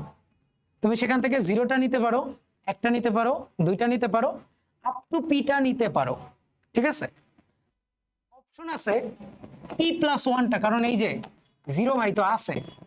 ঠিক আছে, সিমিলারলি বি এর জন্য 0 থেকে কিউ পর্যন্ত q+1টা, আর সি এর জন্য r+1টা অপশন আছে। ওকে, দেন চিন্তা করো তোমার কাছে হচ্ছে এসটা ভিন্ন ভিন্ন। ঠিক আছে, g1, g2, g3, g4 up to gs। ঠিক আছে, প্রত্যেকটা জিনিস ভিন্ন ভিন্ন। তুমি কি করতে পারো? তুমি g1 কে নিতে পারো অথবা নাও নিতে পারো। ঠিক আছে, মানে এখান থেকে তুমি 0টাও নিতে পারো অথবা 1টা জিনিস নিতে পারো। সিমিলারলি g2 এর জন্য তোমার 0 অথবা 1, g3 এর জন্য 0 অথবা 1, similarly for g4 and for gs। সবার জন্য অপশন কয়টা? 2টা করে, 0 অথবা 1। ওকে, এই জন্য আমাদের গণনার গুণন বিধি অনুযায়ী এই পুরো কাজটা কত ভাবে করা যাবে? p+1 into q into r+1। ঠিক আছে, তারপর কি? g1 এর জন্য 2, g2 এর জন্য 2, g3 এর জন্য 2, এরকম করতে করতে gs এর জন্য 2। এখানে 2 কয়টা আছে? এসটা। তাহলে একবারে লিখে দাও 2 এর মাথায় s। ওকে, আচ্ছা দেখো এই যে সংখ্যাটা পাইতেছি, এই একবার এমন হয়েছে যে আমি 0টা a নিছি, 0টা b নিছি, 0টা c নিছি। ঠিক আছে, আর এইখানেরও সবগুলা নিছি 0। ওকে, আমি যদি সবগুলা 0ই নিয়ে ফেলি তাহলে তো আমার ওইটাকে নেওয়া বলে না, তাই না? অন্তত একটাকে নেওয়া লাগবে। তো এই জন্য আমরা -1 করি, কারণ -1 হইতেছে ওই কেসটা যেখানে আমি কোনোটাই নেই নাই। আচ্ছা, এই থিওরিটা তোমার কাছে একটুখানি কঠিন লাগতে পারে, বাট আমি শিওর তুমি কয়েকটা প্রবলেম দেখলে তুমি বলবা এটাই সবচেয়ে সহজ। ঠিক আছে, যেমন ধরো এই প্রবলেমটা তোমাকে বলছে কি যে আরাফ ভাইয়ের বিবাহ অনুষ্ঠানে তিনি 27 জন বন্ধুকে কতভাবে দাওয়াত করতে পারেন। আচ্ছা, সো আরাফের প্রথম বন্ধুর ক্ষেত্রে কি হবে? আরাফ হয় দাওয়াত দিবে নাহলে দিবে না। দ্বিতীয় বন্ধুর ক্ষেত্রে হয় দিবে নয় দিবে না। তৃতীয় বন্ধুর ক্ষেত্রে হয় দিবে নয় দিবে না, এরকম করতে করতে 27তম বন্ধুর ক্ষেত্রে হয় দাওয়াত দিবে নাইলে দিবে না। ঠিক আছে, তার মানে প্রত্যেকটা বন্ধুর জন্য ওর হাতে অপশন হইতেছে 2টা করে, তাই তো? বন্ধু প্রত্যেকটার ক্ষেত্রে অপশন 2টা, তাইলে 27টা 2 গুণ হবে, তাহলে আমার অ্যান্সার কি হবে 2 টু দি পাওয়ার 27। ঠিক আছে, আচ্ছা এই যে 2 টু দি পাওয়ার 27 আছে, সেখানে একটা কেস এমন যেখানে সে প্রথম বন্ধুকেও দাওয়াত দেয় নাই, দ্বিতীয়কেও দাওয়াত দেয় নাই, তৃতীয়কেও দাওয়াত দেয় নাই, 27তম পর্যন্ত কাউকে দাওয়াত দেয় নাই। আচ্ছা এটা করলে কি হবে, একটা বিয়েতে অন্তত একটা মানুষকে তো দাওয়াত দিবা, তাই না? সো এই জন্য ওই কেসটা আমাদেরকে বাদ দিতে হবে। ঠিক আছে, আমরা যে -1 দেখছিলাম ফর্মুলার, ওই -1টা হচ্ছে এটা। আচ্ছা আমরা আরেকটা প্রশ্ন দেখি, এখানে কি বলছে দেখো, 1500 এর মোট উৎপাদক সংখ্যা ও প্রকৃত উৎপাদক সংখ্যা নির্ণয় করো। আমাদের ছোটবেলায় একটা ডিবেট ছিল, সেটা হচ্ছে অনেকেই বুঝে না প্রকৃত উৎপাদক জিনিসটা কি। সো প্রকৃত উৎপাদক হইতেছে নিজে বাদে যে উৎপাদক গুলা। ঠিক আছে, 1500 এর একটা উৎপাদক কিন্তু 1500 নিজে, প্রকৃত উৎপাদক হচ্ছে 1500 বাদে বাকিগুলা। ঠিক আছে, আচ্ছা উৎপাদক কি জিনিস, উৎপাদক হইতেছে সেই পূর্ণ সংখ্যা যেটা হচ্ছে এই সংখ্যাটাকে ভাগ করে। তুমি 1500কে এভাবে লিখতে পারো যে 1 ইন্টু 1500, তুমি 2 ইন্টু 750 লিখতে পারো, তুমি 3 ইন্টু 500 লিখতে পারো, 4 ইন্টু কত লেখা যাবে, বলো 375। ঠিক আছে, এরকম আরো লেখা যাবে 5 ইন্টু 300 and so on. ওকে, আচ্ছা এই যে আমি লিখতেছি, এই প্রত্যেকটা সংখ্যা হচ্ছে উৎপাদক। ঠিক আছে, প্রত্যেকটা সংখ্যা কি উৎপাদক। আচ্ছা ধরো আমি ছোট কিছু দিয়ে শুরু করি, ধরো আমার কাছে 12 সংখ্যাটা আছে, 12কে আমি লিখতে পারি 1 ইন্টু 12, 2 ইন্টু 6, 3 ইন্টু 4। আর কিছু কি লেখা যাবে, চিন্তা করে দেখো, আর কিছু মনে হয় লেখা যাবে না। আচ্ছা তাহলে 12 এর উৎপাদক কয়টা, দেখো 12 এর উৎপাদক আসতেছে 6টা। ঠিক আছে 6টা। আচ্ছা 12কে আমি একবারে এরকম লিখতে পারতাম যে 2 square into 3 to the power 1, তাই না? 2 square into 3 to the power 1, তাই তো? দেখো এই যে 2 স্কয়ার, এর মধ্যে একটা 2 টু দি পাওয়ার 0 আছে, 2 টু দি পাওয়ার 1 আছে, 2 টু দি পাওয়ার 2 আছে। আর এই যে 3 টু দি পাওয়ার 1, এর মধ্যে একটা 3 টু দি পাওয়ার 0 আছে, 3 টু দি পাওয়ার 1 আছে। ঠিক আছে, আচ্ছা দেখো আমি যদি 2 টু দি পাওয়ার 0 এর সাথে 3 টু দি পাওয়ার 0 কে গুণ দেই, তাহলে আমি পাইতেছি 1। ঠিক আছে, 1 হইতেছে আমার 12 এর একটা উৎপাদক। আচ্ছা আবার যদি 2 টু দি পাওয়ার 0 এর সাথে 3 টু দি পাওয়ার 1 কে গুণ দেই, তাহলে পাবো 3। এই 3 12 এর একটা উৎপাদক। আবার এইটার সাথে এইটাকে গুণ দিলে আমরা পাবো হচ্ছে 2, এইটার সাথে এইটাকে গুণ দিলে আমরা পাবো হইতেছে 4। এই 2 আর 4, ঠিক আছে 2 আর 4 12 এর একটা উৎপাদক। ওকে, দেন দেখো 2 to the power 1 into 3 to the power 1 গুণ করলে পাইতেছি 6, 6 12 এর একটা উৎপাদক। আর লাস্ট বাট নট লিস্ট আমাদের 2 square into 3 to the power 1, এটা গুণ করলে পাইতেছি 12, 12 ইটসেলফ 12 এর একটা উৎপাদক। আচ্ছা তুমি কি বুঝতেছো যে উৎপাদক সংখ্যা মেইনলি হইতেছে এখানের এজ সংখ্যা। দেখো 1 2 আর কই সরি 1 2, ঠিক আছে 3 4 5 6, ঠিক আছে, 6টা এজ, তাহলে 6টা উৎপাদক। আর আরো সুন্দরভাবে বুঝতে পারো যে এই 2 এর মাথায় কি কি আসতেছে, 0 1 2। ঠিক আছে, 2 এর মাথায়, এই যে মাথায় 2 আছে, তাই আমার হাতে অপশন কয়টা আছে, 0 1 2। এইটার সাথে এই যে 3 এর মাথায় 1 আছে, তাই এখান থেকে 3 এর মাথায় 0 অথবা 1 এরা বসতেছে, তার মানে অপশন হচ্ছে 2টা। তাহলে 3টা ইন্টু 2টা, এইটা হচ্ছে 6টা অপশন, তাই 6টা উৎপাদক। ঠিক আছে, আমরা কি বুঝতেছি কিনা? আচ্ছা, আমি প্রত্যেকটা উৎপাদক কিভাবে পাইছি, গুণ করে, তাই না? গুণ করেই তো পাইছি। আমি যদি এভাবে লিখতাম যে 2 to the power 0 plus 2 to the power 1 plus 2 to the power 2 into হইতেছে 3 to the power 0 plus 3 to the power 1, তুমি কি বুঝতেছো যে এই দুইটা গুণ হয়ে যাইতো এবং যোগ আকারে আসতো? ঠিক আছে, সিমিলারলি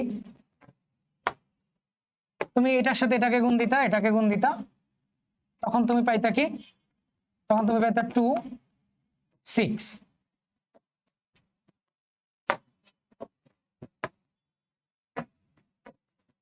এটার সাথে যখন গুণ দিতা তখন কি পাইতা, 4 আর 12। ঠিক আছে, তুমি যদি এখন এই যোগটা করে দাও তাহলে কি পাবা, সবগুলো উৎপাদকের যোগফল, তাই না? সবগুলো উৎপাদকের যোগফল। দেখো, এই যোগফলটা পাওয়ার জন্য তুমি কি করছো, ওইখানে 2 to the power 2 3 to the power 1 ছিল, তাই এইখানে তুমি লিখছো 2 টু দি পাওয়ার 0 1 2 ইনটু হচ্ছে 3 টু দি পাওয়ার 0 1। ঠিক আছে, এইখানে যেরকম ভাবে এজ গুলা চলে আসছিল, এইভাবে লেখার ফলে গুণ করলে কিন্তু ওইভাবেই সবগুলো সংখ্যা চলে আসতেছে। আচ্ছা, এইটাকে আরেকটু শর্ট করে লেখা যায়, সেটা কি, এটা কি গুণোত্তর ধারা না? 1 প্লাস 2 প্লাস 2 স্কয়ার, এরকম করতে করতে 2 টু দি পাওয়ার a পর্যন্ত যাইতেছে, এরকম কিছু একটা না? এটার ফর্মুলা কি আসে, 2 to the power a plus 1 minus 1 2 minus 1, তাই না? প্রথম উপাদান দেওয়া আছে 1। ঠিক আছে, প্রথম উপাদান কি দেওয়া, 1 দেওয়া। ওকে, আচ্ছা, গুণোত্তর ধারার ফর্মুলা দ্বিতীয়টার ক্ষেত্রেও ফেলাইতে পারো, এখানেও 1 আছে, 3 টু দি পাওয়ার 1 আছে, এমনিও বোঝা যায় যে 4 আসবে। এটা তো ছোট, তাই ধরো তুমি দেখেই বুঝতেছো।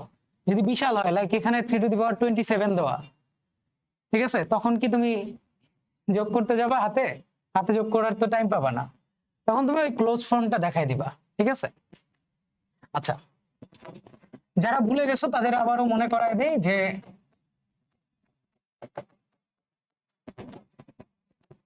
এই যোগফলের ফর্মুলা হইতেছে r two the power n plus 1 minus 1 r minus 1।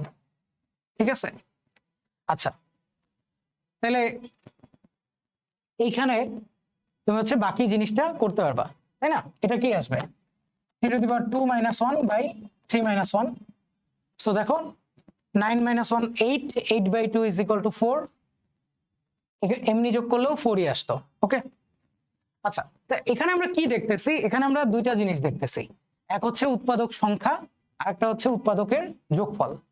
আচ্ছা, প্রকৃত উৎপাদক বললে কি করতা, 6 থেকে 1 মাইনাস করে নিতা প্রকৃত। আচ্ছা, তাহলে আমরা এখন আমাদের প্রশ্নে আসি। বলছে দেখো 1500 এর মোট উৎপাদক সংখ্যা কত। আমরা তো সবাই ক্যালকুলেটর ফেলাইতেছি, তাই না? সো ক্যালকুলেটর একটু উঠাও হাতে, ক্যালকুলেটরে এই 1500 লেখো, 1500 লেখা ইকুয়ালে চাপ দিবা। ঠিক আছে, এটা ইম্পর্টেন্ট। দেন শিফটে চাপ দাও এবং দেখো একটা ডিগ্রি কমা কমা এরকম একটা তোমার কাছে বাটন আছে, ওইটা চাপ দাও, তাহলে দেখবা প্রাইম ফ্যাক্টরাইজেশন করে দিবে, মৌলিক উৎপাদকে বিশ্লেষণ করে দিবে। ঠিক আছে, দেখো আবারও বলি, তুমি প্রথমে 1500 লিখবা। ঠিক আছে, লেখা তুমি যদি শিফট ফ্যাক্টর চাপ দাও কিছু আসবে না, বুঝছো? তুমি প্রথমে 1500 লিখবা, তারপর ইকুয়ালে চাপ দিবা। ঠিক আছে, ইকুয়ালে চাপ দিবা, তারপর শিফটে চাপ দিয়ে ওই যে ডিগ্রি কমা কমা ওইটায় চাপ দিলে দেখবা উপরে লেখা ফ্যাক্ট। ফ্যাক্ট মানে হচ্ছে ফ্যাক্টরাইজেশন। ঠিক আছে, সো ওইটায় চাপ দিলে তোমার ফ্যাক্টরাইজেশন করে দিবে, মানে প্রাইম ফ্যাক্টরাইজেশন করে দিবে। সো 1500 মানে হইতেছে 2 to the power 2 into 3 to the power 1 into 5^3। তাহলে উৎপাদক সংখ্যা কত হবে? সিম্পলি এই মাথায় যে সংখ্যাগুলো আছে তার সাথে 1 যোগ করে গুণ দিবা, ঠিক আছে? নাম্বার অফ উৎপাদক সমান হচ্ছে 3 2 4, কত আসে? 424। তাহলে প্রকৃত কত হবে? প্রকৃত হবে 1 কম, ঠিক আছে? প্রকৃত হচ্ছে 23টা। আচ্ছা, তোমাকে যদি আমি বলি যে উৎপাদকগুলোর যোগফল বের করো, তাহলে summation of factors is equal two কি হবে বলো? ফর্মুলা জাস্ট পাওয়ার যা আছে 1 বাড়াই দিবা, -1/2 - 1 ইন্টু 3 এর জন্য সেম, 5 এর জন্য সেম।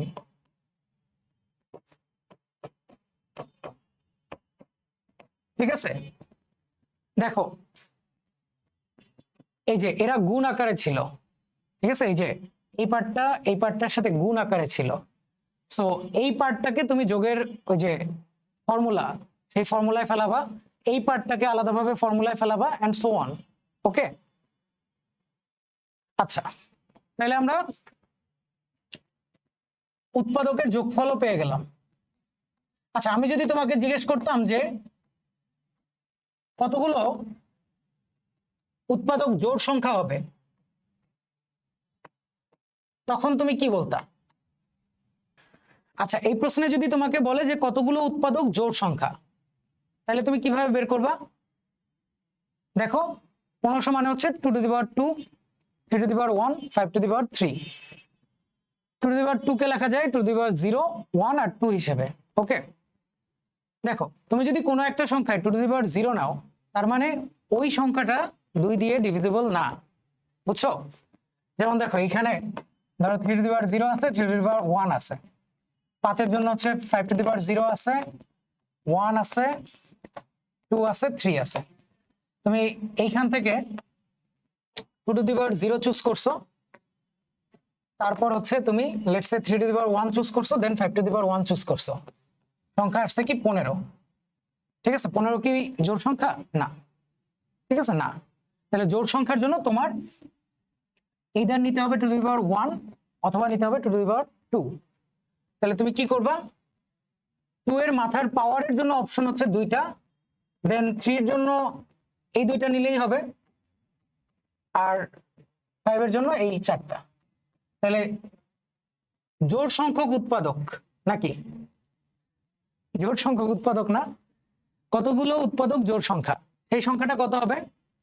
8টা নাকি 16টা ভাই? তাহলে বিজোড় কয়টা? আচ্ছা, 16টা হইতেছে জোড়, তাহলে বিজোড় কয়টা? 8টা, তাই না? বিজোড় উৎপাদক হবে এটা নিবা, তারপরে এইখানের যে কোনো একটা, এইখানের যে কোনো একটা, ঠিক আছে? আচ্ছা, তোমাকে যদি বলি 15 দ্বারা ডিভিজিবল উৎপাদক কয়টা, তাহলে কিভাবে করবা? 15 দ্বারা ডিভিজিবল চাইছে, তাহলে এটাও লাগবে, এইটা লাগবে অন্তত, ঠিক আছে? এইটা অন্তত লাগবে, এইটা নিলেও হবে, এইটা নিলেও হবে।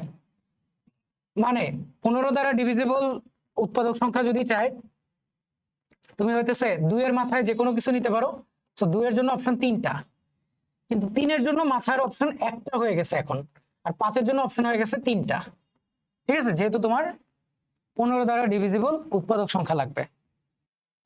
দেন তোমাকে যদি বলতাম জোড় উৎপাদকগুলোর যোগফল বের করতে, তুমি কি করতা? চিন্তা করো, সিম্পলি এইটারে বাদ দিয়ে দিতা, ঠিক আছে? বাকিটা গুণ করলেই তো হইলো, দেন এইটুকের জন্য গুণোত্তর ধারার ফর্মুলা ফেলাইতা, ঠিক আছে? আচ্ছা, এইগুলো অনেক ইন্টারেস্টিং, বুঝছো? তোমাদেরকে আমি একটা প্র্যাকটিস শিট দিয়ে দিব, লেকচার 4, তোমরা ওইটা দেখলেই আশা করি পুরো জিনিসটা বুঝতে পারবা, ঠিক আছে? আচ্ছা, দেখো এই প্রশ্নে কি বলছে? 12 জন বন্ধু আছে, যার মধ্যে 8 জন হচ্ছে আত্মীয়। তোমার কি করতে হবে? 7 জন বন্ধুকে নিমন্ত্রণ করতে হবে, যাদের মধ্যে, আচ্ছা মধ্যে না ভাই, মধ্যে হবে, টাইপিস্টের বেতন হচ্ছে কমাই দিতে হবে, বুঝছো? যাক, এই টাইপ আমিই করছি। আচ্ছা যাক, 12 জন বন্ধু আছে, তার মধ্যে 8 জন আত্মীয়, 7 জনকে দাওয়াত দিবা, 5 জন আত্মীয়কে দাওয়াত দিতেই হবে। তার মানে 8 জন আত্মীয়র মধ্য থেকে 5 জনকে তুমি দাওয়াত দিতেছো, মানে দিতেছই, দুনিয়া পাল্টাই গেলেও দিবা। ঠিক আছে? আচ্ছা দেখো, 12 জনের 8 জন আত্মীয় ছিল, তার মানে 4 জন হচ্ছে অনাত্মীয়। ঠিক আছে, অনাত্মীয়। তাহলে সেই 4 জনের মধ্য থেকে তুমি বাকি 2 জনকে দাওয়াত দিবা, কারণ টোটাল তো 7 জন লাগবে। ঠিক আছে, দ্যাটস আওয়ার অ্যান্সার। আচ্ছা এখানে দেখো কি বলছে প্রশ্নে, 70 জন হচ্ছে গণিত, পদার্থবিদ্যা ও রসায়ন অধ্যয়ন করে, 40 জন গণিত অধ্যয়ন করে, 35 জন পদার্থবিদ্যা, 30 জন রসায়ন অধ্যয়ন করে। ঠিক আছে, 15 জন তিনটাই অধ্যয়ন করে। তাহলে কতজন শিক্ষার্থী কেবল দুটি বিষয় অধ্যয়ন করে? ঠিক আছে, এট এ টাইম দুইটা বিষয়। আচ্ছা কেবল দুইটা, এই সংখ্যাটা আমরা কিভাবে বের করতে পারি? দেখো ধরো এ এর মধ্যে আছে, বি এর মধ্যে আছে। ঠিক আছে, শুধুমাত্র এ আর বি এর মধ্যে আছে, সি এর মধ্যে নাই। এটা বের হবে কিভাবে? এবি থেকে এবিসি বাদ দিলে। ঠিক আছে, আমরা মনে হয় আগে বলে নিছিলাম যে আমি যদি কোথাও এ বি লিখি, বুঝা নিবা এ ইন্টারসেকশন বি লিখছি। ঠিক আছে, আচ্ছা এইটারে একটু ভিন্ন একটা নাম দিই, ধরো N dash, cable A B. ঠিক আছে, কেবল এ ইন্টারসেকশন বি, যেখানে সি নাই, তাই সি কে বাদ দিছি। আচ্ছা সিমিলারলি বাকিদের ক্ষেত্রে এরকম করব না আমরা, বিসি সি এ, সো এখানেও বিসি সি এ আসবে, এখানেও বিসি সি এ আসবে। আচ্ছা সো বেসিক্যালি এইটা হবে সামেশন এন এ বি, আর এখানে হবে -3 এন এ বি সি। ঠিক আছে, যেহেতু তিনটা সেটই এখানে, একটা ম্যাথের, একটা ফিজিক্সের, একটা কেমিস্ট্রির। আচ্ছা এবিসি না লিখে লেটস সে, ঠিক আছে, আমাদের ইঞ্জিনিয়ারিং এর জন্য সবচেয়ে ইম্পর্টেন্ট হচ্ছে পিসিএম, ফিজিক্স কেমিস্ট্রি ম্যাথ। পিসি লিখলাম, বুঝা নিও।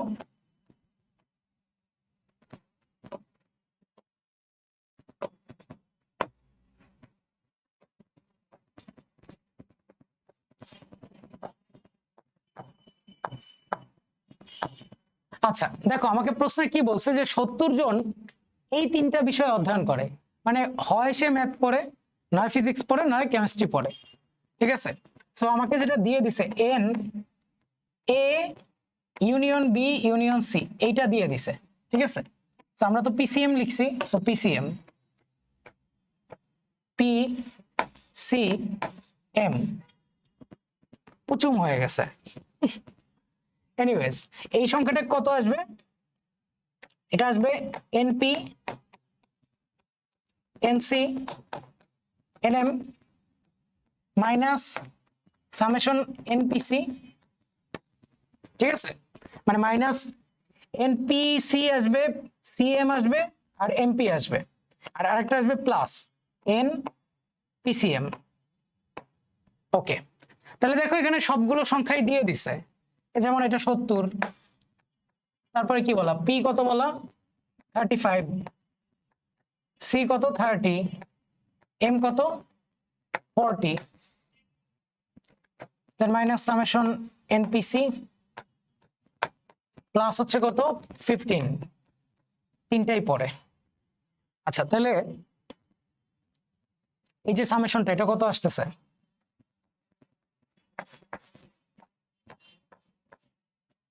বলো কত আসতেছে?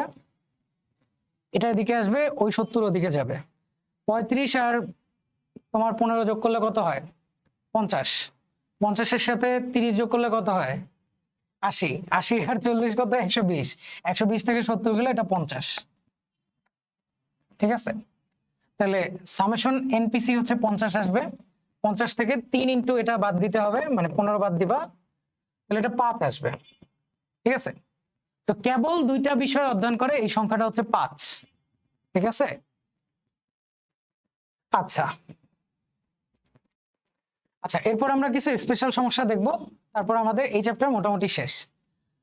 আচ্ছা, এই প্রশ্নে কি বলছে দেখো, একটি সভা শেষে প্রত্যেকের সাথে করমর্দন করলেন। করমর্দনের সংখ্যা হচ্ছে 66। সভায় কতজন লোক উপস্থিত ছিলেন? দেখো, একটা সভায় যদি n জন মানুষ থাকে, আমি যদি n জন মানুষ থেকে 2 জন মানুষকে সিলেক্ট করি, ঠিক আছে, আমি বলতে পারি যে এই 2 জন পরস্পর করমর্দন করছে। বলতে পারি না? অবশ্যই পারি। তোমার যে কোনো 2 জন মানুষের মধ্যে কিন্তু একটাই করমর্দন হবে। বারবার করমর্দন বলতেছি, হ্যান্ডশেক হবে। ঠিক আছে, তাহলে NC2 এইটা হচ্ছে 66। তাহলে NC2 মানে কি? NC2 মানে হচ্ছে n ফ্যাক্টরিয়াল, নাকি ওইভাবে লিখবো? NC2 কে আরেকভাবে কি লেখা যায়? n into n minus 1 by হচ্ছে 2 ইন্টু 1। তাহলে এটা 66 আসতেছে, তুমি ওইদিকে গুণ করো, n ইন্টু n মাইনাস 1, এটা আসতেছে হচ্ছে 2 ইন্টু 66। তুমি 66কে কিভাবে লিখতে পারো? 66 হচ্ছে 6 ইন্টু 11, তাহলে তোমার 12 ইন্টু 11 বলা যাবে এটাকে। ঠিক আছে, আমি এই 2 দিয়ে 66কে গুণ দেওয়ার আগে 66 থেকে 6 কমন নিছি। ঠিক আছে, কেন নিছি? 2 ইন্টু 6 12, 12 ইন্টু 11 আসতেছে। দেখো, n ইন্টু n মাইনাস 1, তাহলে n এর ভ্যালু 12 হবে। বুঝছো? তাকাইলে বোঝা যায়। n এর আরেকটা ভ্যালু কত হবে এটাও বোঝা যায়। তুমি যদি বলো যে এটা -11, তাহলে এইটা আসবে -12, আর দুইটা মাইনাস গুণ দিলে প্লাস হয়ে যায়। আর 11 ইন্টু 12 হইতেছে তোমার কি 12 ইন্টু 11। সো n এর ভ্যালু তো আর নেগেটিভ হবে না, তাই না? সো -11 বাদ। তাহলে সবাই কতজন ছিল? 12 জন। ঠিক আছে, সবাই 12 জন ছিল। আচ্ছা, এই সেম জায়গায় আমি যদি তোমার এটা বলতাম যে n জন মানুষ আছে, তারা পরস্পরকে ফুল দিছে। দেখো, হ্যান্ডশেক করার ক্ষেত্রে দুইটা মানুষ নির্দিষ্ট হইলেই কিন্তু হয়ে যায়, কিন্তু আমি যদি বলি যে পরস্পরকে ফুল দিছে, ঠিক আছে, বা পরস্পরকে একটা গিফট দিছে, এই ঘটনা কিন্তু জাস্ট একটা হ্যান্ডশেক না। আমি যেমন তোমাকে দিছি, তুমি তেমন আমাকে দিছো। ঠিক আছে, এখানে হচ্ছে গিফটের মধ্যে একটা বিন্যাস আছে। ওকে, সো ওই জন্য গিফটের ক্ষেত্রে বা ফুল দেওয়ার ক্ষেত্রে তোমার অ্যান্সার হয়তো NP2। ওকে, জিনিসটা একটু মাথায় রাখো। আচ্ছা, এখানে কি বলছে দেখো, যে দুইটা সমান্তরাল সরলরেখা আছে, একটা সরলরেখা হচ্ছে আর একটা 12টা বিন্দু আছে। ঠিক আছে,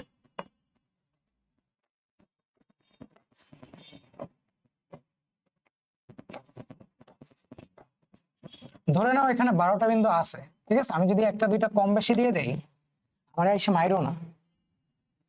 এই বিন্দুগুলো ব্যবহার করে কতগুলো ত্রিভুজ গঠন করা যাবে?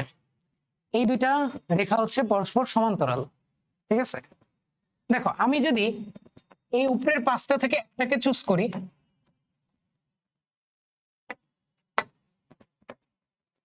এবং নিচে থেকে যে কোনো দুইটাকে চুজ করি, যে কোনো দুইটা, তাহলে কি একটা ট্রায়াঙ্গেল হয়ে যাবে না?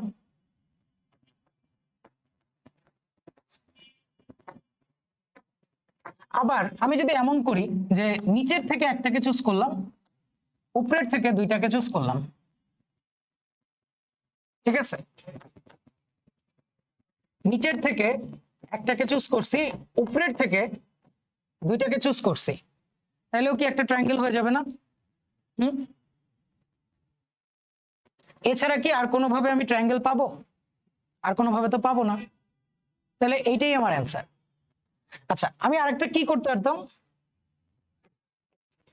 দেখো টোটাল 17টা বিন্দু আছে, আমি 17টা বিন্দু থেকে 3টা বিন্দুকে নিতে পারতাম।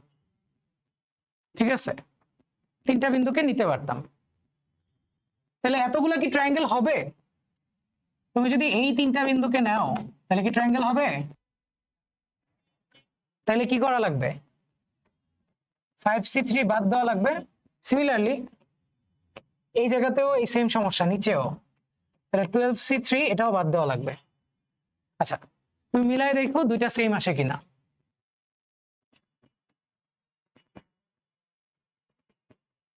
আচ্ছা, আর কি বলছে দেখো, যে একটা গ্রন্থাগারে 12খানা পুস্তক আছে, 5খানা হচ্ছে বীজগণিতের পুস্তক, 4খানা জ্যামিতি, 3খানা ত্রিকোণমিতি। যে কোনো সংখ্যক পুস্তক নিয়ে কত রকমে বাছাই করা সম্ভব? আচ্ছা, তুমি বীজগণিতের 0টাও নিতে পারো, 1টা নিতে পারো, 2টা নিতে পারো, 3টা নিতে পারো, 5টাও নিতে পারো। তাহলে বীজগণিতের পুস্তক নেওয়ার অপশন হচ্ছে 6টা। সিমিলারলি জ্যামিতির জন্য 5টা আর ত্রিকোণমিতির জন্য 4টা। তাহলে আমার কত রকম ওয়ে আসবে? 6, 5, 4 -1 করতে হবে, কারণ 3টার কোনোটাই নাও নাই, তো ওইটা করা যাবে না।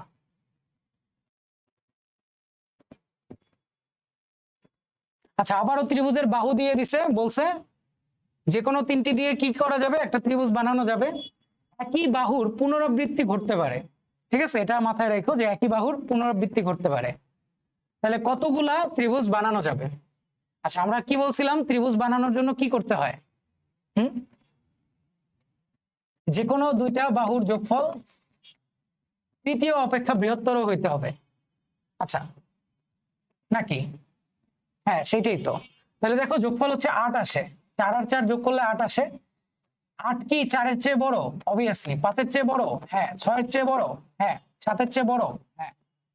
আচ্ছা, আমি যদি 7 আর 7 যোগ করি তাহলে 14 আসে। 14 কি আমার 4-এর চেয়ে বড়? হ্যাঁ। 5-এর চেয়ে বড়? হ্যাঁ। 6-এর চেয়ে বড়? হ্যাঁ। 7-এর চেয়ে বড়? হ্যাঁ। ঠিক আছে, আমার মনে হয় এইখানে যে কোনো 3টাকে চুজ করলেই হবে, তাই না? যে কোনোটা চুজ করলেই হবে। সো আমার প্রথম বাহুর জন্য অপশন হচ্ছে এই 4টার যে কোনোটা, দ্বিতীয় বাহুর জন্য 4টার যে কোনোটা, তৃতীয়টার জন্য 4টার যে কোনোটা। তাহলে অ্যান্সার হবে 4 কিউব। ঠিক আছে, কখন মাইনাস হইতো? কখন মাইনাস করব? যখন আমার সবচেয়ে ছোট 2টার যোগফল তৃতীয়টার চেয়ে ছোট আসতেছে। এইখানে যদি এমন হইতো যে 4 আর 4 যোগ করে 8 পাইছি, একটা বাহু দেওয়া হচ্ছে 15, তাহলে ওই কেসটা বাদ দেওয়া লাগতো। ঠিক আছে, আচ্ছা দেখানিও যে ভাইয়া কোনো কিছু বাদ দিছে কিনা। ঠিক আছে, এই প্রশ্নের ক্ষেত্রে ভাইয়ার কোনো কিছু মিস হয়ে গেছে কিনা, বাট চিন্তাটা বুঝো। ঠিক আছে, আমাদের মেইন জিনিস হচ্ছে আইডিয়াটা, বুঝছো? মেইন জিনিস হচ্ছে আইডিয়াটা। এই চ্যাপ্টারে তুমি যদি হচ্ছে আইডিয়া ক্যাচ করতে পারো, দেন এক একটা প্রবলেম হচ্ছে 10 সেকেন্ড 20 সেকেন্ডের। আইডিয়া ক্যাচ করতে না পারো, তাহলে এইদার তুমি স্টাক হয়ে থাকবা অর তুমি ভুল করে আসবা। ঠিক আছে, দেখো এখানে কি বলছে যে 10টা চিঠি হতে 6টা এক বাড়িতে পাঠাবা, 4টা অন্য বাড়িতে পাঠাবা। আচ্ছা, তাহলে পিয়ন এই কাজটা কত ভাবে করবে? তোমার বলেই দিছে 10টার মধ্যে 6টা এক বাড়িতে পাঠাবা। তুমি যখন এক বাড়ির জন্য 6টা চুজ করে নিবা, 4টা তো পড়েই থাকবে, ওইটা অন্য বাড়িতে অটো পাঠিয়ে দিবা, ওখানে চুজ করার কিছু নাই। তাহলে অ্যান্সার কি হবে? 10C6। ঠিক আছে, এটা আমার অ্যান্সার হবে। আচ্ছা, এখানে একটা কথা আছে, কোন বাড়িতে আমি 6টা পাঠাবো এটা তো আমাকে বলে দেয় নাই। বাড়ি আছে কয়টা? 2টা। যে কোনো একটা বাড়িকে চুজ করতে হবে যেখানে আমি 6টা পাঠাবো। ঠিক আছে, তাহলে এইটা আমার অ্যান্সার। আর দেখো, 6টা পাঠাই দিলে বাকি যে 4টা আছে সেটা অটো অন্য বাড়িতে যাবে, ওইটা লেখার কোনো দরকার নাই। ঠিক আছে, অনেকে এখানে সুন্দর করে আবার 4C4 লেখে। ঠিক আছে, আমি বুঝছি ভাই 4C4 হবে এখানে, কিন্তু ওটা লেখার মানে নাই, এক আসে। আচ্ছা, একজন ভদ্রলোক 3 কর্মচারী দ্বারা তার 6 বন্ধুকে কত ভাবে দাওয়াত কার্ড পাঠাতে পারে? ঠিক আছে, আচ্ছা তাহলে দেখো, প্রথম বন্ধুর যে দাওয়াত কার্ড আছে তার হাতে কয়টা অপশন? সেটা প্রথম কর্মচারীর কাছে যাইতে পারে, দ্বিতীয়টার কাছে যাইতে পারে, তৃতীয়টার কাছে যাইতে পারে। ঠিক আছে, সিমিলারলি দ্বিতীয় বন্ধুর যে দাওয়াত কার্ড তার কাছেও 3টা অপশন। এরকম করতে করতে 6টা দাওয়াত কার্ডের কাছে 3টা অপশন আছে। এটা সেম টু সেম তোমার ওই যে ডাক বাক্সের ম্যাথ, ঠিক আছে। অ্যান্সার হবে হচ্ছে 3⁶। কেন 3? কারণ একজন কর্মচারী একাধিক দাওয়াত কার্ড নিতে পারেন, ঠিক আছে। মনে আছে ফর্মুলা, কে একাধিক নিতে পারে, মাথায় অন্যটা, ঠিক আছে। তাহলে একজন কর্মচারী একাধিক নিতে পারে, তাই 3 আসবে, আর 6 হয়েছে অন্য সংখ্যাটা।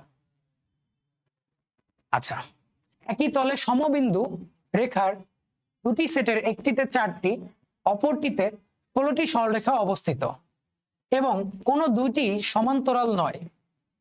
একই তলে সমবিন্দু রেখার দুটি সেট। আচ্ছা, সমবিন্দু যে রেখা আছে, সমবিন্দু রেখা মানে হইতেছে একই বিন্দুতে দুইটা রেখা যায়, ঠিক আছে। বলছে দুটি সেটের একটিতে 4টি, অপরটিতে 12টি সরলরেখা আছে। আচ্ছা, এখানে 4টা সরলরেখা আছে আর আরেকটাতে 12টা আছে, ঠিক আছে, অনেকগুলা রেখা। বলছে কি, বলছে কোনো দুটি রেখা সমান্তরাল না, ঠিক আছে। সমান্তরাল হলে কিন্তু রেখার মধ্যে কোনো ছেদবিন্দু থাকে না, ঠিক আছে। তো এদের ছেদবিন্দুর সংখ্যা নির্ণয় করতে বলছে। যে কোনো অসমান্তরাল রেখার ক্ষেত্রে একটা করে ছেদবিন্দু আসবে যদি তারা সমবিন্দু না হয়, ঠিক আছে। দেখো, যে কোনো দুইটা সরলরেখার জন্য কয়টা ছেদবিন্দু আসবে? এই দুইটার জন্য একটা আসছে, ওয়েট, এই দুইটার জন্য একটা আসছে, সিমিলারলি এই দুইটার জন্য একটা আসছে, এই দুইটার জন্য হচ্ছে এই একটা আসছে, ঠিক আছে। আমি বলতে পারি কি যে আমি 3টা রেখার মধ্য থেকে দুইটাকে চুজ করলে সেই সংখ্যক ছেদবিন্দু পাবো। ওকে, যে কোনো জায়গায় দুইটা রেখাকে চুজ করলে একটা ছেদবিন্দু পাওয়া যাবে যদি তারা অসমান্তরাল হয়। তাহলে টোটাল আমার 8 + 12 20টা সরলরেখা আছে, তাহলে 20C2 এতগুলো ছেদবিন্দু পাওয়ার কথা, কিন্তু এতগুলো ছেদবিন্দু পাবো না। তার কারণ হচ্ছে এই 8টা একটা বিন্দুতে ছেদ করে, তাহলে আমাকে -8C2 করতে হবে, কারণ এই 8টার জন্য তুমি বলছো যে 8C2টা আসার কথা, কিন্তু এরা তো একটাতে ছেদ করছে, এটা তো আসে নাই, তাই না। আর +1 করতে হবে এই একটা বিন্দুর জন্য, সিমিলারলি -12C2 +1। সো এইটা হবে আমার অ্যান্সার। তোমরা হইতেছে চাও কি যে সবগুলো কেস ভাইয়া অ্যানালিসিস করুক, বাট আমি চাই যে সবগুলো কেস তুমি নিজে নিজে চিন্তা করবা, বা পরীক্ষায় যখন প্রশ্ন আসবে তখন চিন্তা করবা, ঠিক আছে। আচ্ছা, বৃত্ত আর রেখার ক্ষেত্রে আমরা কি কি কেস দেখতে পারি? এক হচ্ছে রেখা তোমার বৃত্তকে দুইটা বিন্দুতে ছেদ করলো, একটা বিন্দুতে টাচ করলো, অথবা কোনো বিন্দুতেই ছেদ বা টাচ করলো না, ঠিক আছে, এটা হইতে পারে। তোমার দুইটা বৃত্ত পরস্পরকে ছেদ বা টাচ করলো না, এটাও হইতে পারে। অথবা টাচ করলো একটা বিন্দুতে, ঠিক আছে, এটাও হইতে পারে। ইন্টারনালিও করতে পারে, আবার এক্সটার্নালিও করতে পারে, তাই না। এখানে এক্সটার্নাল টাচও আসতে পারে, এই যে। এছাড়া কি হইতে পারে? এছাড়া দুই বিন্দুতে ছেদ করতে পারে, এবং দুইটা বৃত্ত যদি সেম জায়গায় সমাপতিত হয় তাহলে অসংখ্য বিন্দুতে ছেদ করতে পারে, ঠিক আছে। তো তোমাকে আমি এরকম প্রশ্নও দিতে পারি যে ভাই 4টা বৃত্ত আছে, 8টা সরলরেখা আছে, তারা টোটাল কয়টা বিন্দুতে ছেদ করবে, ঠিক আছে। ম্যাক্সিমাম কেস চিন্তা করো। সো তোমার এই ধরনের প্রশ্ন নিজের চিন্তা করতে হবে, ঠিক আছে, নিজের চিন্তা করতে হবে। আচ্ছা, এই প্রশ্নে কি বলছে? A B O C K কতভাবে 12খানা বই দেওয়া যাবে যেন এ ও বি একত্রে সি এর দ্বিগুণ পায়? আচ্ছা, ধরি সি পায় হচ্ছে এক্স পরিমাণ, তাহলে এ আর বি পাবে 2x পরিমাণ, ঠিক আছে।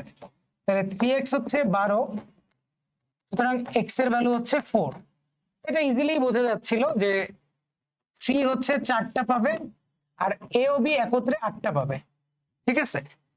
তাহলে সি এর জন্য প্রথমে 12টা থেকে 4টা নিতে হবে, আর বাকি যে 8টা আছে সেই প্রত্যেকটার জন্য অপশন কয়টা?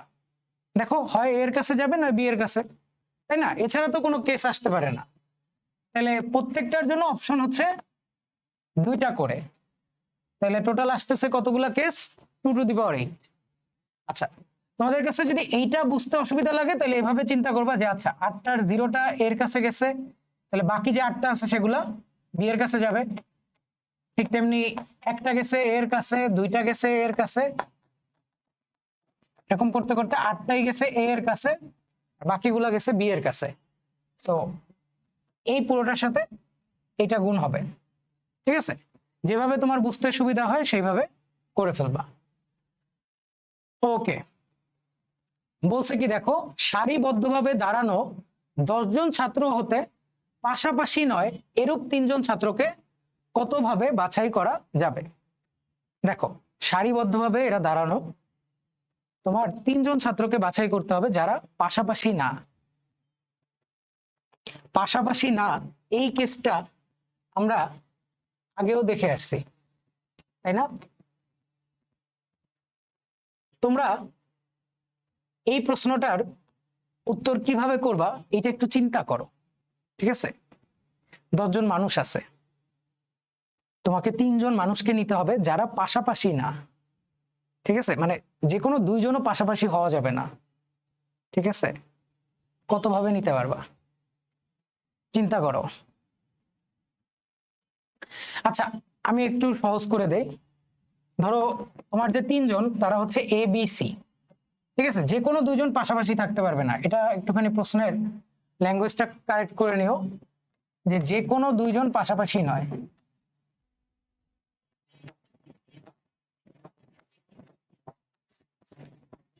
দেখো আমার নেওয়া লাগবে 3 জনকে, টোটাল 10 জন আছে, ওই 3 জন বাদে আর কয়জন আছে?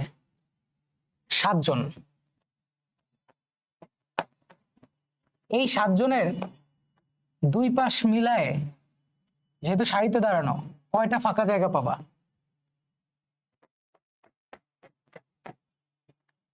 দেখো এখানে 1 নাম্বার জন, 2 নাম্বার জন, 3 নাম্বার, 4 5 6 7, 7 জন মানুষ আছে। ফাঁকা জায়গা আছে কয়টা? মাঝে 6টা, 2 পাশে আরো 2টা, 8টা। ঠিক আছে, এই 8টা জায়গার মধ্যে যদি এই 3 জন থাকে তাইলেই কিন্তু তারা পাশাপাশি থাকবে না, তাই না? এবং তারা যদি থাকে তারপর আমি তাদেরকে যদি চুজ করি তাহলে তো শেষ, তাই না? সো 8C3 হবে অ্যান্সার। এটা কি তোমরা বুঝতে পারছো? তোমরা কি আসলে এটা বুঝতে পারছো? যদি বোঝো তাহলে আরেকটা প্রশ্ন দেই। 7 জন বন্ধুকে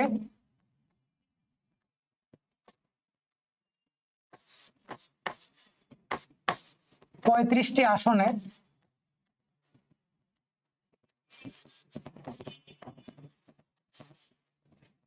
কতভাবে বসানো যাবে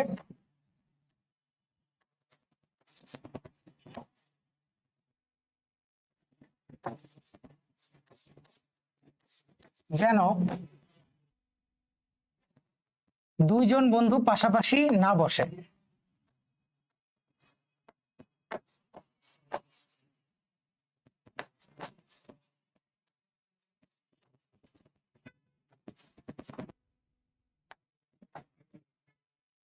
দেখি তোমরা অ্যান্সার দাও, সবাই কমেন্ট করো। ঠিক আছে, তোমাদের জন্য মোটামুটি 1 মিনিট সময়। ঠিক আছে, যা 1 মিনিট অনেক কম, 3 মিনিট সময়। ঠিক আছে, বইটা তোমরা 3 মিনিট সময়ই পাবা। সো দেখা যাক।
5 4 3 2 1 শেষ, টাইমস আপ।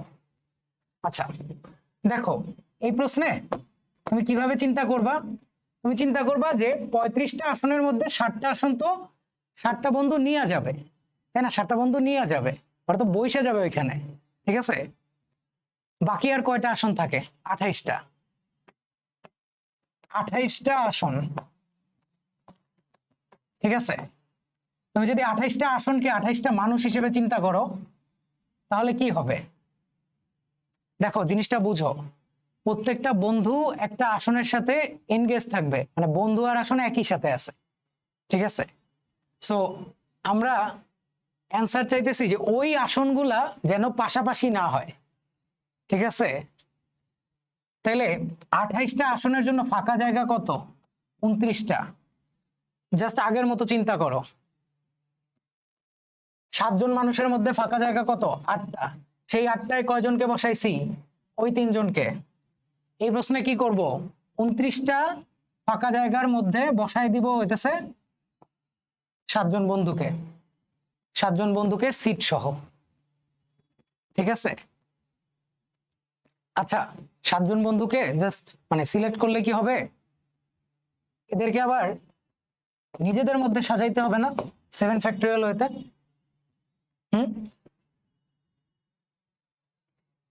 এরা তো 7 ফ্যাক্টরিয়াল ওয়েতে সাজতে পারবে। আচ্ছা আর কিছু আসবে এখানে? আচ্ছা এটাকে আমরা একবারে লিখতে পারতাম না? তোমার কাছে 29টা জায়গা আছে, 29টা জায়গার মধ্যে 7টা বস্তুকে নিয়ে সাজাইতেছ বা বসাইতেছ, শেষ অ্যান্সার।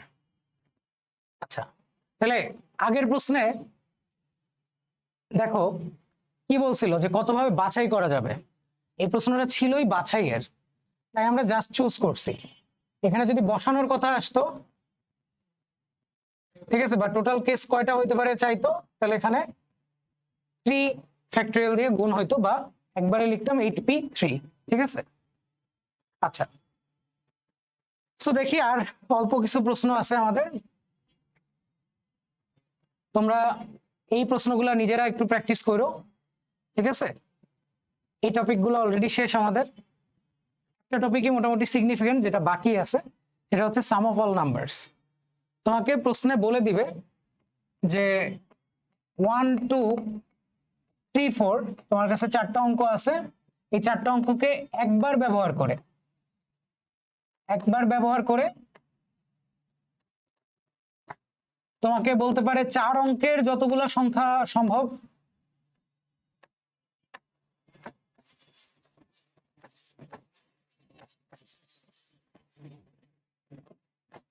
তাদের যোগফল বের করো,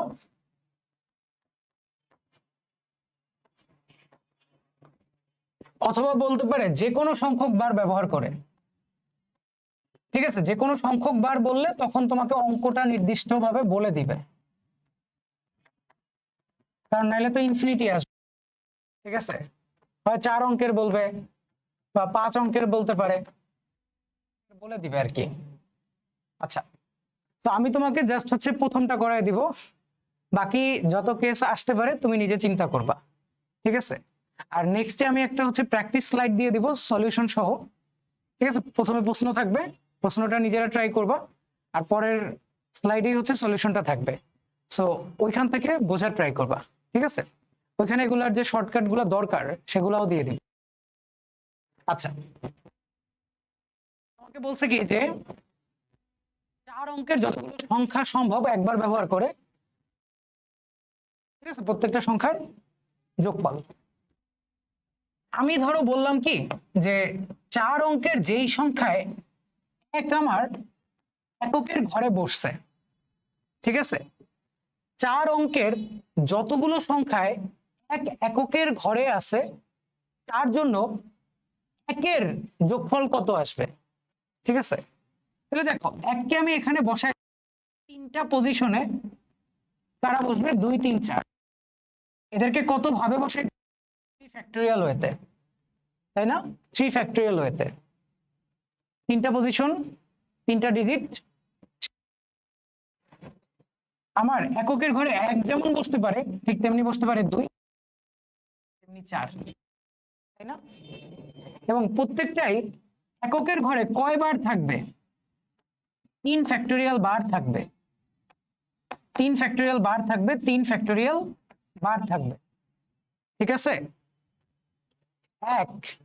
এককের ঘরে 3 ফ্যাক্টোরিয়াল বার থাকবে, 2 3 ফ্যাক্টোরিয়াল বার থাকবে, 3 ও 3 ফ্যাক্টোরিয়াল, 4 ও 4 3 ফ্যাক্টোরিয়াল বারই থাকবে। ঠিক আছে? মানে দেখো হইতে পারে কি যে 2 3 4 1 বা 2 4 3,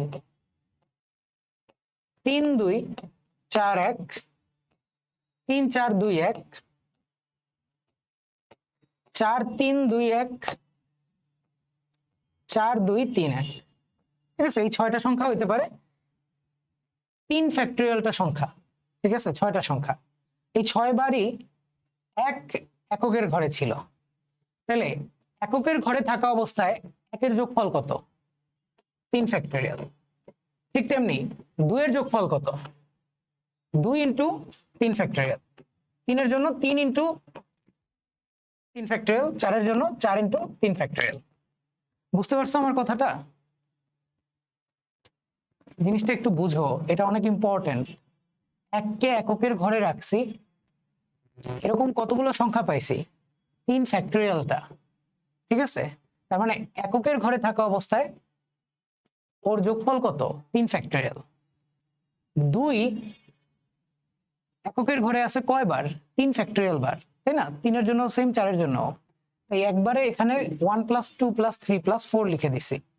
ওকে, আচ্ছা, একটি খালি এই জায়গাতেই ফিক্স থাকবে নাকি ও দশকের ঘরেও বসবে?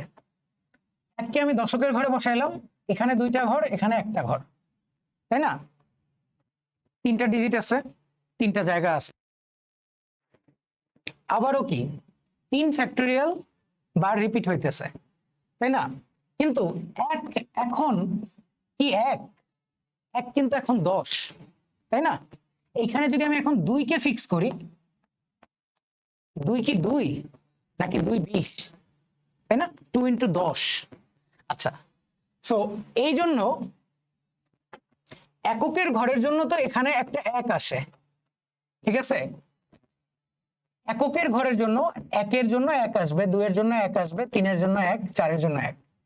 কিন্তু দেখো দশকের ঘরের জন্য 1 10 হয়ে যাবে, 2 20 হয়ে যাবে, তাই না? সো এই জন্য কি করতে হবে? ওদেরকে 10 দিয়ে গুণ করতে হবে। ঠিক তেমনি শতকের ঘরে বসলে 100 দিয়ে গুণ করতে হবে, এবং 4 অঙ্ক যেহেতু, হাজারের ঘরে বসলে 1000 দিয়ে গুণ করতে হবে। এই জিনিসটাকেই দেখবা বইয়ে সুন্দর করে লিখছে যে 4টা 1। 4 অঙ্কের সংখ্যা বললে 4টা 1 আসবে, 4 এর চেয়ে 1 কম ফ্যাক্টোরিয়াল আসবে, এবং অলওয়েজ সাম অফ ডিজিট আসবে। ঠিক আছে? আচ্ছা, একবারে বললে তোমার কাছে যদি n ডিজিট বলে, তাহলে তুমি একটা হবে সাম অফ ডিজিটস 1 1 1 1, কয়টা? যত অঙ্কের বলে দিবে n বলে হবে, nটা 1, তার সাথে কি গুণ হবে? n - 1 factorial. ওকে, আচ্ছা, যদি এইখানে 4 অঙ্কের না বলে 3 অঙ্কের বলতো, তাহলে কি করতা? হ্যাঁ, জাস্ট চিন্তা করো, 4 অঙ্কের না বলে 3 অঙ্কের বলছে,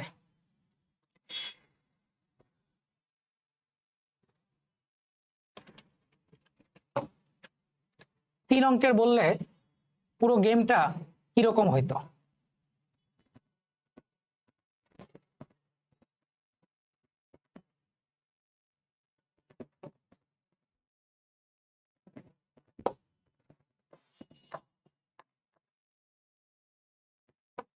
আমার মনে হচ্ছে তোমরা অনেকেই উত্তরটা বুঝতে পারছো। দেখো এককের ঘরে আবারও 1 কে বসাবা, কিন্তু 3টা ডিজিট থেকে 3টাকে এখানে বসাইছো, এখন 2টাকে বসাবা, তাহলে কি 3 2 আসবে না? 3 3p2 আসবে, এর ক্ষেত্রে এখানে আসবে 3p2, ঠিক আছে। আর 3 ডিজিটের ক্ষেত্রে তোমার কি এইখানে এই 1000 আর আসবে? তখন তো 100তেই শেষ, ঠিক আছে। তখন 3টা 1 আসবে, 3টা 1 আসবে, ঠিক আছে। আচ্ছা 2 ডিজিট বললে কি হইতো এখন বুঝো নিজেই, 3টা থেকে কি নিতা, 1টাকে নিতা, ঠিক আছে। 3টা থেকে 1টাকে নিতা, তারপরে 11, বুঝছো। সেটা বলবে কিন্তু পরীক্ষায় আসবে যে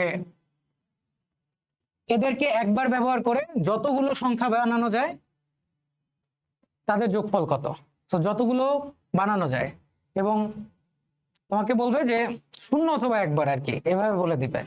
তো তখন একটা হবে কি যে খালি এক এক ঘরের একটা সংখ্যা, মানে 1 ডিজিটের সংখ্যা, 1 2 3 4, তারপর কি, তারপর 2 ডিজিট, তারপর 3 ডিজিট, তারপর 4 ডিজিট, ঠিক আছে।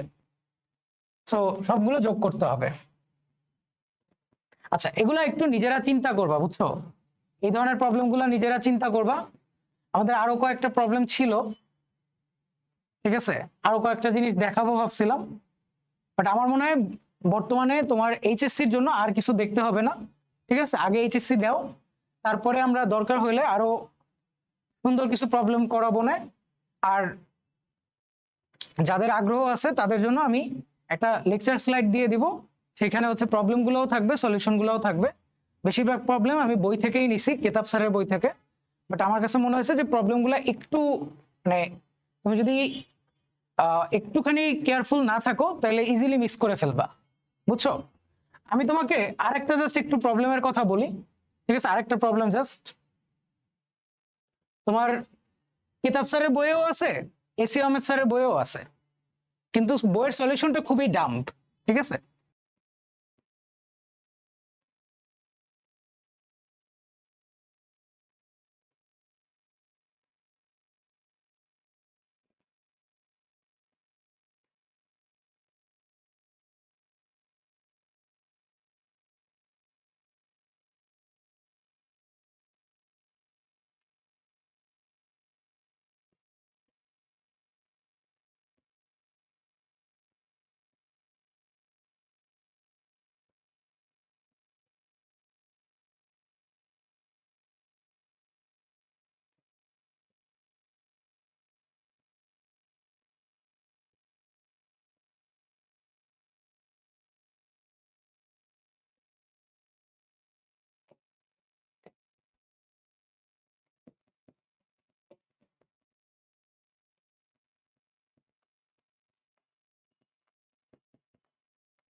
আচ্ছা এই প্রবলেম দিয়ে আমরা এই চ্যাপ্টার শেষ করতেছি।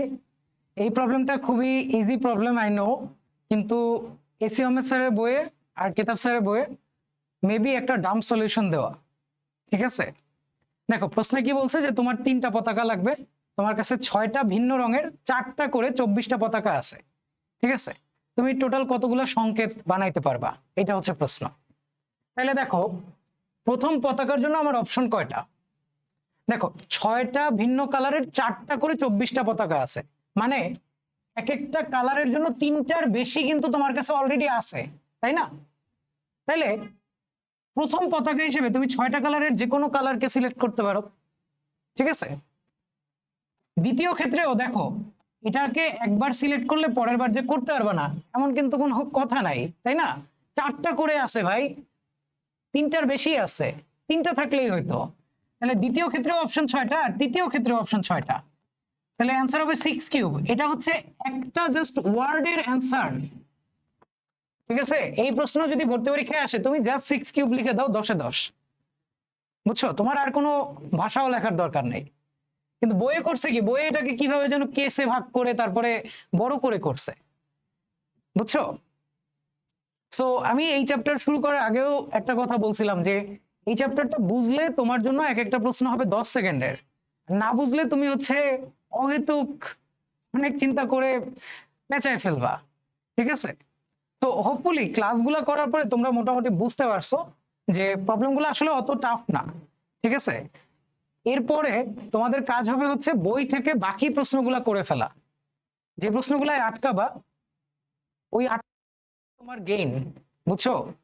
আজকাল আমরা এমন হয়ে গেছি যে আমরা চাই লাইফ ইজি হোক। ইজি বলতে লাইফ বুঝে কি জানো?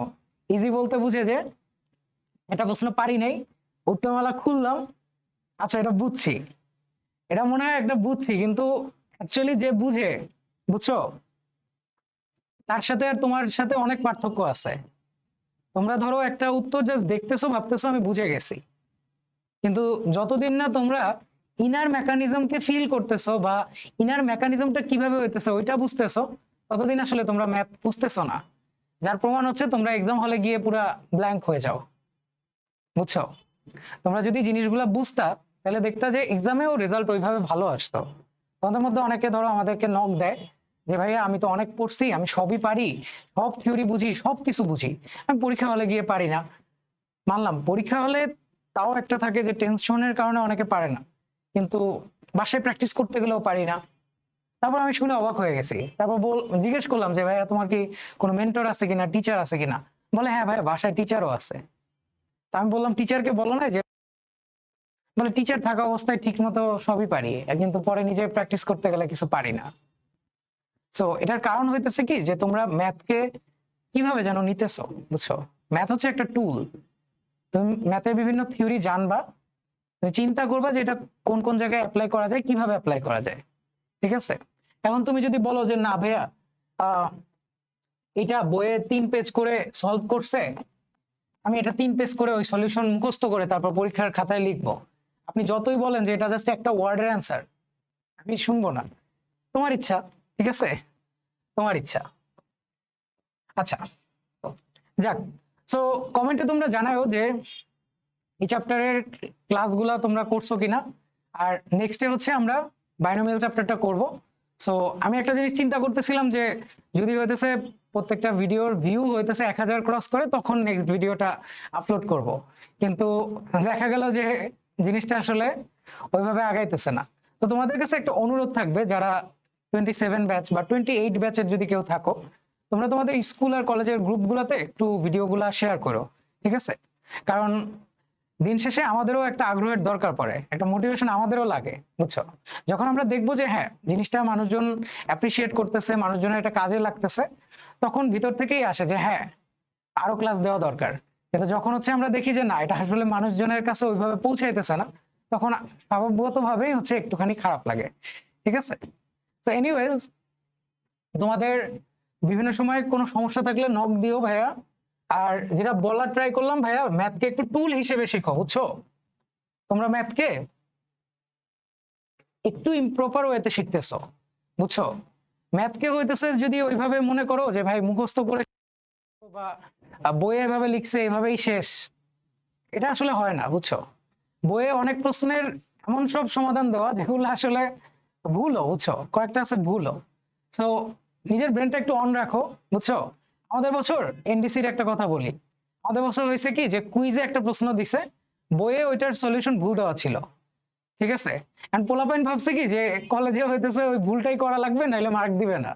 তা আমি সুন্দর মতো হচ্ছে ঠিকঠাক করে আসছি। পরে স্যার ক্লাসে আসছে, বিদ্যুৎ স্যার ছিলেন আমাদের। বিদ্যুৎ স্যার এসে হচ্ছে সবাইকে বলতেছেন যে তোমরা ওটা কিভাবে করছো। তারপরে ধরো স্যার প্রথমে বলছে যে বইয়ে এভাবে করা এন্ড অল।